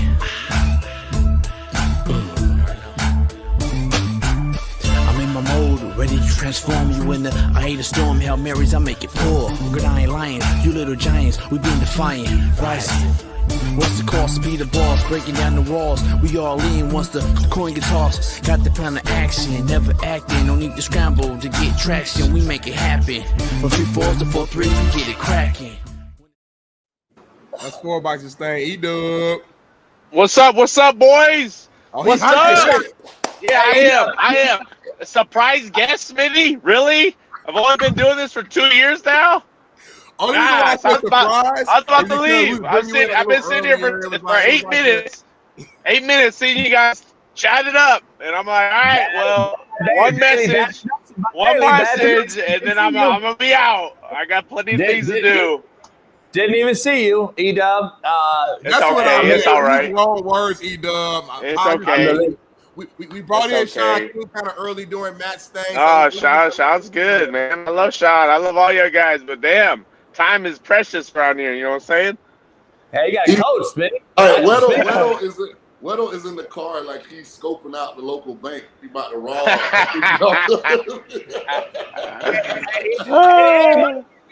E-Dub Monday. And Smitty and Bailey just focus on it, brother. I know. Smitty, me and you doing it. I didn't see Weddle. I didn't see We'll keep 2 white guys on this side, homie. This was on Bailey. We're good. E-Dub Monday just has nothing no more. It's all good, though. It's all good. Let's go. So we're going to save your time. We're going to save your time, E-Dub. We're going to go real fast. I need to know everything about the tush push. I need to know about the fake, the referee's horrible calls. I want to know about the fucking Josh Allen fourth down play. Why Mark Andrews' touchdown drop is way bigger than Kincaid's drop. We haven't even discussed it on ESPN. I haven't seen anything about Kincaid's drop. I want to talk about the. I'll get all that. I got it all. Okay, so first, what stuck out to me is elite coaching, situational football. That's why the Chiefs win. Okay, that is why they continue to win, because their coaches are elite in big games. Andy Reid, Steve Spagnuolo, they are elite. Okay, moving on to the next one. You can go on the mistakes the Bills did. The stupid, I really like Shaun McDermott, but you knew. Why are you challenging when they had a defensive holding call anyways? Like, that is the stuff I'm talking about. You're not even getting the ball, for one. I know. Why are you doing that? Okay? Then your QB sneak is not working. Okay? They know you're going to the left. They're slanting to your left, their right. So why do you continue when you 2 other times, QB run, you could go power read. There's so many different options with Allen at quarterback. You want to just get on in there and try to move these 400-pound D linemen. That's the strength of the defense. Stupid, okay? Again, situational masters. Coaching elite. There are levels to it, okay? Move it on to the 4th down play. I could have told you. I told everyone that was around me pre-snap. They're bringing the corner with the look that they were presenting, okay? How do you not see it with safety over the top, number 1 receiver stacked close to the tackle? You have to alert that with a Steve Spagnuolo defense. Like, how, with the biggest play of the line, that you do not see that, you're not aware of it, knowing he brings 0 when the game's online. He will die doing what he does, okay? And they didn't see it. They get flustered. He has to throw it up. And Kincaid can't come down with it. So, unfortunately, we got to see another Chiefs Super Bowl. But you tip your hat because they don't make the mistakes that all these other teams do. And when you look at it that way, that's what wins football games. That was a beautiful No doubt. breakdown. Real quick, just for myself, the people, the audio listeners, on that corner blitz, you're saying what gave it away for you, which should have been easy, was the fact that the safety right there is stacked over the top to replace. Is that what you're saying? So understand, all week you're saying, all right, we get in critical situations, we get fourth down situations, gotta have it, game on the line. What is the defense gonna do? They're gonna bring 0. Okay, so as you come out and you're offensively going to take the chance of having a nasty receiver, you better damn well anticipate that corner's going to be blitzing, especially when the safety's over the top of them. Like that, we talk about it all the time. When I was playing, when they came out in this formation, this would be a perfect 0 switch where I would switch the corner, I would take his man so I could hold the 2 shell to disguise the quarterback. So and we would play with the Ravens, and I know that's what we do on fourth down. And any zeros, I'm trying to make sure that the quarterback doesn't know. How do you not know that? It comes back to coaching. I guarantee Andy Reid and Spags would know that, and that's why they win. I agree. I think it was horrible play calling. I thought it was horrible design by Joe Brady the whole game. Why are you running a toss on the you gotta go down and get a field goal? You're running a toss for -2 on your first down play? Again, it's levels, guys. Everyone knows it. Okay, but it's to see it time and time and time again. They're not the most talented. They're not playing the best. But golly, they got the best coaches that aren't going to put their position to win the game. Okay, how do you not tell your running back, your linebacker 43? You have to take this air out of the running back. You're trying to go over the bunch with the game on the line, like guys. But that's coaching. That's not on the players. And let me ask you, so many plays. It's just, let me ask you this: from a coaching standpoint, I want to replay this last deal on defense for the Bills. They had a timeout, third down. I saw it. Yep, you're right. You don't have to go through it.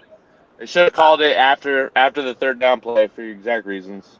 Because and everyone combating my thought on Twitter and everything that Andy would have ran it down to 1 and called the timeout himself. And so the Buffalo Bills kept the timeout then. Number 1, number 2. Yeah, but you're not guaranteeing that he's going to call a timeout.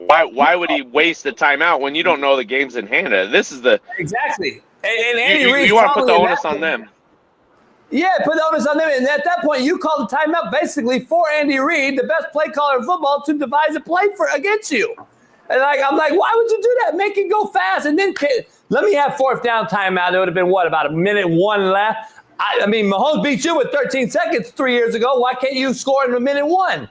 I don't know, Shaun. I thought it was bad time management. I thought it was bad altogether by the Buffalo Bills. They had a chance to win it again and choked it off. That's Shaun, where I'm at. let me ask you this, Shaun, our other quarterback guru, and obviously I want Weddle to jump in. In the event that the Chiefs do win this and they three-peat, what does that do for the legacy specifically of Patrick Mahomes and Andy Reid? What is that, in your opinion? Is Mahomes now the clear-cut second greatest quarterback of all time? What does it do for his legacy and Andy Reid's legacy? Well, I think Andy surpasses Belichick if he can three-peat. And I think Mahomes gets one step closer to surpassing Brady. And I don't think he has to win as many championships to jump Brady. But it's like Braun chasing Jordan. Kind of is what it is. And the fact that it's never been done before, it might elevate Andy above Bill. So you already have Mahomes over Montana right now, or would he need to win to jump Montana right now? Well, I don't rank players so their career is over. So got you. I just know who he's chasing. Okay. Why? Yeah, I mean, to Shaun's point, guys, if they win this 4 out of 5, man, we're witnessing the greatest run ever. Nobody's ever won 3 ever. Guys, that's insane conceptually to think about how long the NFL has been playing, and then you can go back before the NFL started 50-something years ago. All the championships, so 4 out of 5 in this run will go down as probably the greatest ever, greatest sequence of years. It's the argument is there if they win this one. You know what's crazy too? This is only year 8 for Mahomes. I think This is year 8. So he's been in Super Bowls pretty much more years than he hasn't. You know, like this is insane. Sean, let me ask you this, Shaun, and get Weddle's take on this. Shaun, I want to ask you to your point. You just said he doesn't have to win as many to be considered better. Why do you say that? Well, because if he can get this 3 done, he'll have done something Brady never did. But he never beat Brady. There you go. Yeah, but again, their primes are far apart. They're over a decade apart from their primes. And Brady played in a much more rigorous fucking era. You can get hit and shit. There's no way. You can't beat the GOAT. Well, let me push back just a little bit. Here's what's going to make these Super Bowl wins impressive. Lamar Jackson's won 2 MVPs in the same conference. Josh Allen has played at the MVP level. Joe Burrow. Like, when you look at the top 10, 12 quarterbacks, a lot of them are in the AFC, and Kansas City is the reason a lot of them haven't made any Super Bowls during this run. So, I mean, you can't act like he's not knocking off the big dogs. Yeah, but if you never beat the GOAT, how are you going to be the GOAT? That doesn't make sense to me. There's just no way. No way. But that is the best argument, though. I got to agree with JB. It's like, I remember the same argument last year with college football, right? What was it with Bama and Texas or something like that, like a year ago? It's like, if we saw each other, we got into a tussle, and I kick your ass, but you go on and whoop everybody else's ass. How does that make you better than me when you couldn't beat me in the Super Bowl and the AFC Championship twice? But Edub, we're forgetting when he lost to him, not only with the Patriots in the AFC title game, he loses to a 41-year-old and in a bad way. It's not like he lost to Brady both times in his time, so I don't know. That Tampa team was loaded, but don't forget now they lost the Chiefs-Patriots game because the defensive end jumped off sides. I mean, Patrick, he had won that. The whole quarterback versus quarterback thing. He's won 3 Super Bowls because of something happened too. Right, we always use that argument. No doubt. The quarterback, like, if he matches Tom, then I think he surpasses him. I don't think he has to get 8 now if he gets a 3-peat. But again, like, Shaun would be better to answer this. Like, when you're saying Mahomes versus Brady being head-to-head, like, he went against their defense. So it's like, that kind of argument is kind of like, the Tampa Bay defense is the one who beat Mahomes. So they beat him up that day, too. I know they're the quarterback, but that doesn't really hold much weight for me. I think if he matches 7, then it's even crazy to think, like, he's going to even get close. Like, he's already there. And I'll say this. Seasons, Weddle. In my opinion, the top 10 quarterbacks in the National Football League during Mahomes' run are way more talented than the top 10 during Brady's runs. Ooh. Now, those guys were productive, but they weren't as talented as these guys now. But talent doesn't win Super Bowls. Good, efficient QBs win Super Bowls. Talent, we can argue, is the best ever right now. Quarterback play, I would argue, is the worst ever right now. So I don't think that holds water at all. That's just me. There's no way you can tell. Do you agree that quarterback play right now is the worst ever? I'm just curious because you're another quarterback, so I just want to make sure. I'm just curious. Is this? I think there's a handful of guys that are elite. Yeah. And then I think there's like 1 or 2 guys that are cool, and then I think it's a major drop off after. So it's a big gap. It's like the wealthy and the poor almost in a sense. Hey, I gotta ask, you played defense against those guys in that era. You can't. I'm curious to hear you. I want to know what Shaun's discussing here. I get what Shaun's saying talent-wise, but I don't think Mahomes had to beat a Manning, a Breeze, a Brady, a Roethlisberger, none of these cats. Aaron Rodgers, Donovan McNabb. I'm trying to figure out what guys did he beat in this era, even though they're more talented. There's no way they're close to being better than those QBs. Phillip Rivers, I can just keep going in that. Matt Ryan, there's no way these quarterbacks are better. They're more talented. I don't know if they're better, E-Dub. You face those guys, E-Dub. Yeah, I mean, it's kind of an argument. The game was so different. They could get hit, and you could hit the receivers, and you could hit the running back. So it's not – I don't even know how these guys – yes, a lot of them are more talented per se throwing the ball, but they can't play the position not nearly as good as those guys played it. Right. So there is a difference to the two. Now, you put those the way they're being coached now in that game, I think they're out within a year or two because they couldn't last. Right. No, I agree. I mean, Shaun King in that era should have won. I mean, he balled out. Shaun King in this era right now, they'd be like, all right, Shaun, you're $1 million cap guy? Like nowadays? Because why? They look at you and say, you got to be able to run the football. And I guess my point was, as high of a football IQ as those guys had, and as good as they were at playing the quarterback position, they were all pretty immobile. They weren't. None of those guys were dual threat guys, and almost all of these guys are. Like they just present a whole nother, set of weaponry for a defense to defend. They're so different. That's what I mean. I mean, as far as spinning the ball, those guys will spin the ball too, but you weren't worried about Peyton or Brady or Rivers or Breeze or Matt Ryan or none of those guys like beating you with their mobility or their legs. Whereas all of these guys, Mahomes, Allen, Lamar, like all of those guys like are athletic and can move. I agree. I think to that, just before we move on, I think the perfect blend, watching the playoff quarterbacks over the last month, I think the athleticism that a lot of these guys have and the new age quarterback, I think Daniels plays the quarterback position on time rhythm throws, but still able to use his athleticism at the right times. Is I think the one that is doing it at the highest level outside Lamar. I think Lamar did a high level of playoffs, but just watching, I hadn't seen much of Daniels this year, and he was sure impressive of playing the quarterback position at a high level, but also using the God gift ability to extend plays and do it the right way. So, and like CJ, I think CJ, Jaden, I think they're going to be good for a long, long time. They fired Slovic, who I came and said I have an issue with. Crazy. Yeah. Here, let me ask you, as a defensive guy, how many injuries they had, that wasn't strange. Well, they were all because of him.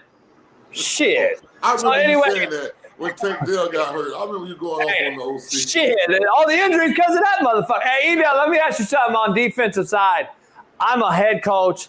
I'm defending both sides, offense and defensive coordinators as the head coach, right? So if one team has an advantage and is doing something on offense, as the head coach on the defensive side, I'm protecting Eric Weddle as my DC, and I want to know how to fucking stop that offense that has that advantage at the point.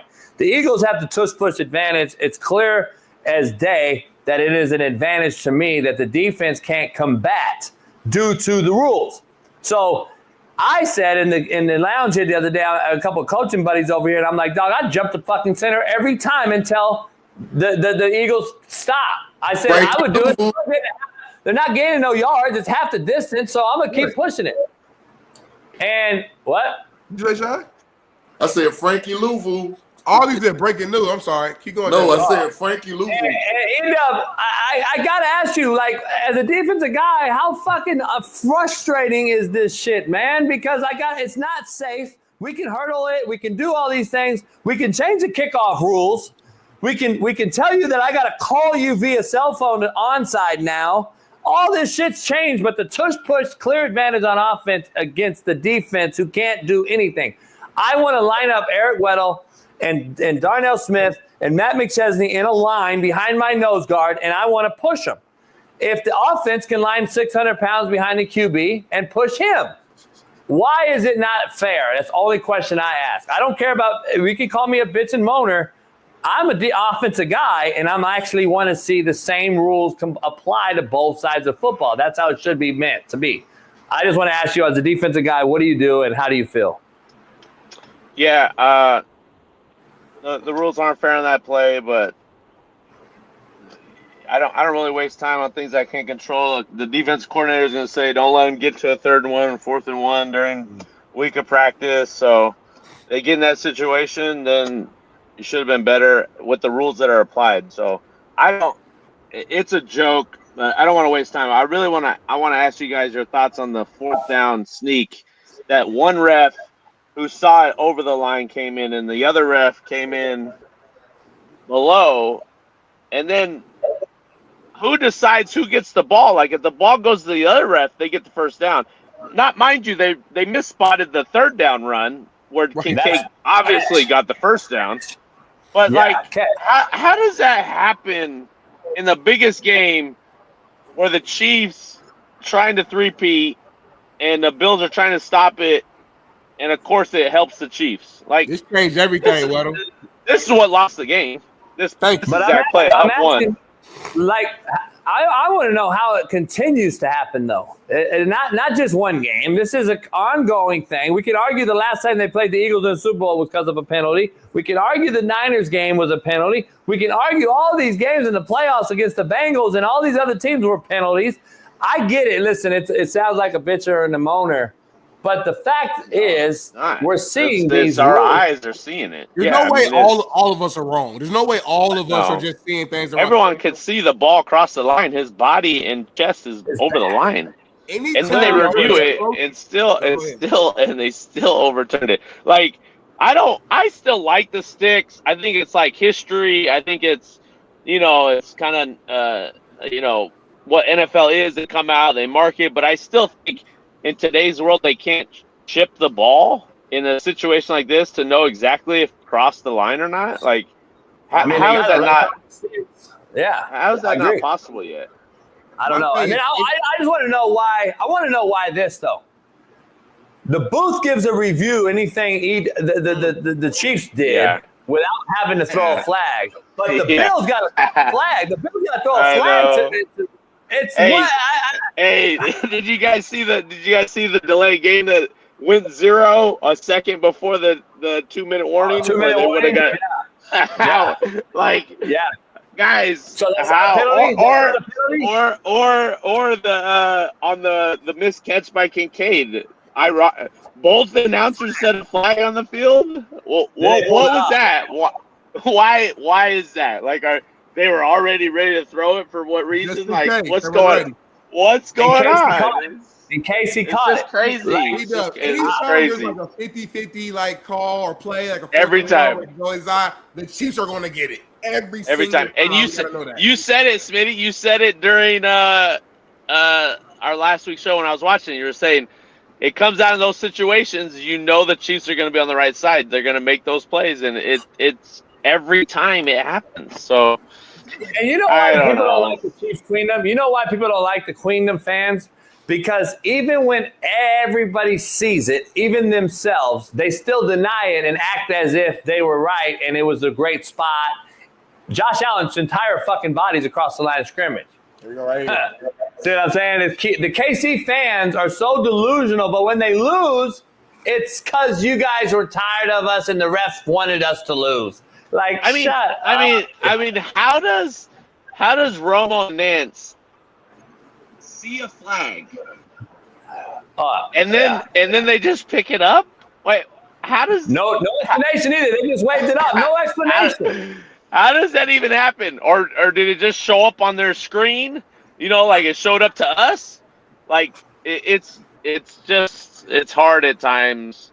And also you guys saw him when old buddy ran in for his second touchdown, and he's daring somebody hit him. He's running so soft. Why didn't nobody go kill him? Nobody hits him, Weddle.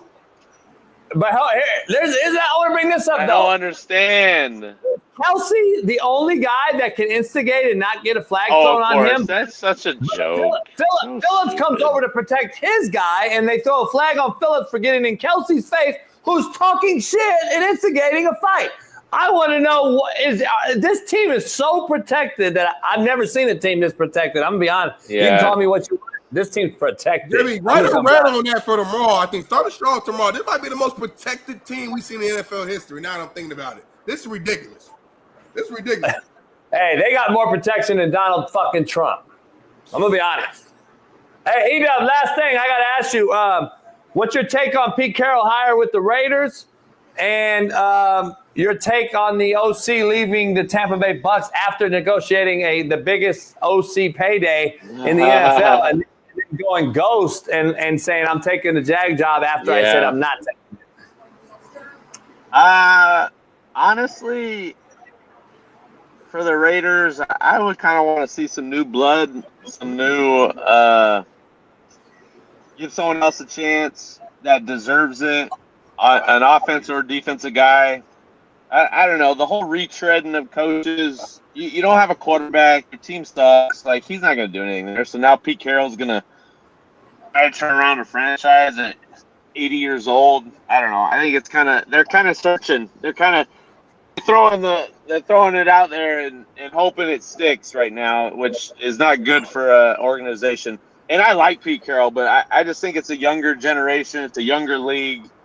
You need someone that's can connect and and do those types of things. And I'm not saying Pete can't do that. I don't really know. I've never talked to him outside of after a game. And on the flip side with Liam Cohen,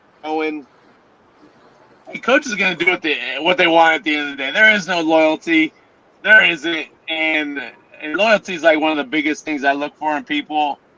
And at the end of the day, it's a selfish, what you should be at times. But where is loyalty? Where does that stand in the grand scheme of things? Because at the end of the day, all you have at the end of the day is your last name and what that stood for. And in some cases, it doesn't mean a whole lot. Where others, it means a whole lot. These coaches always like that, JB. That's why I can't get many players transferred. To your Because point, coaches been doing this type of stuff. But yeah. Yeah, to your point, E-Dub, as they should. You're so stupid, Smitty. Let me ask you something.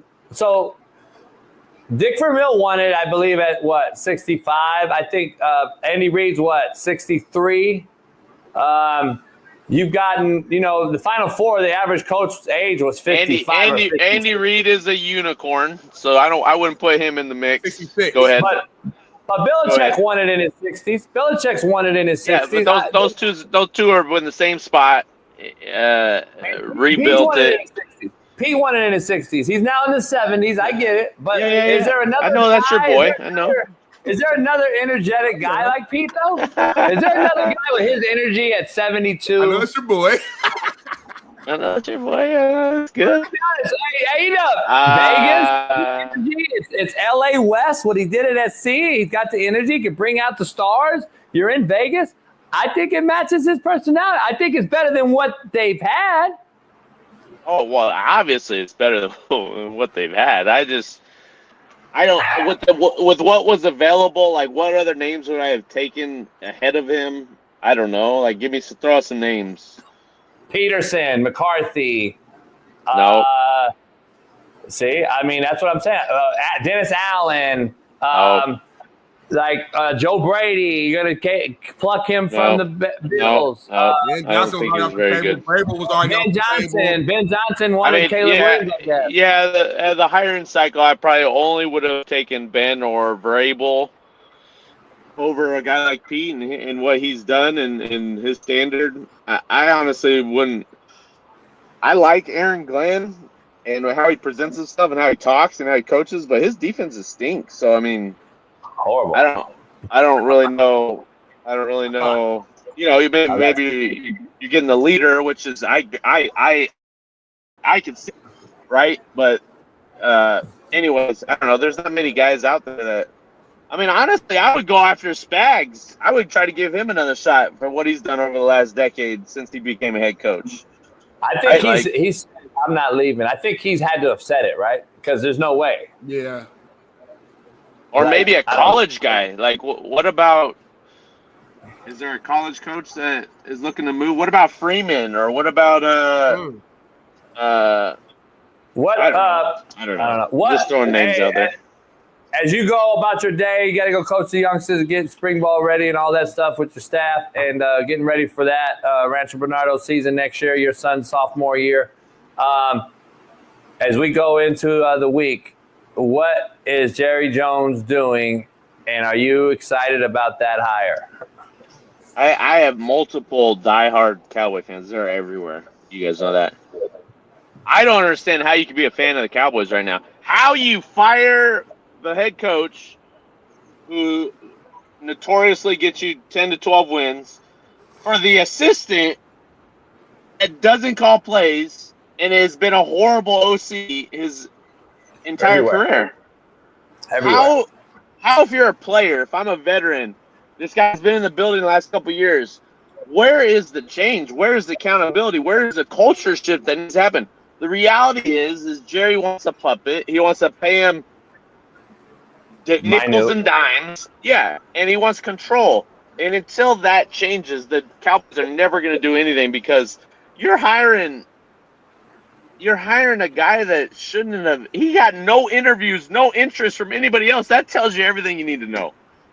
Yeah, awful. I think Todd came at a point last week. Somebody did where basically Jerry Jones wants to be the sole reason why the Cowboys win, and he's okay with them just continuing to lose in that route. You know what I'm saying? Like he'd rather hire a guy like this than hire a legit good coach if that means that he has the opportunity to for the media to say, you know what, they won because of Jerry Jones' decisions. And yeah, it's I mean, crazy. you had the chance. You had a chance to transcend America's team back to being America's team with Dion. Like, and is he the right guy? I don't know, but he would have been the perfect fit for America's team and everything that he entails, right?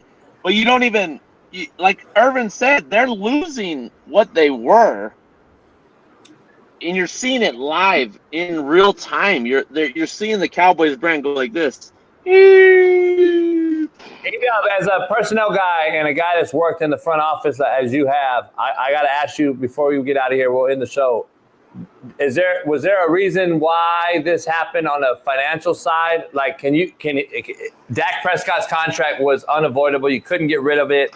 So I'm just going to go with a guy that coached him last year instead of going outside the box and going to get a guy like Pete Carroll or Doug Peterson. Or is there anything that had to do with that? No, I mean the only reason is Jerry's doing Jerry things. Honestly, if you thought Schottenheimer was the best, you should just kept McCarthy and let Schottenheimer call the plays.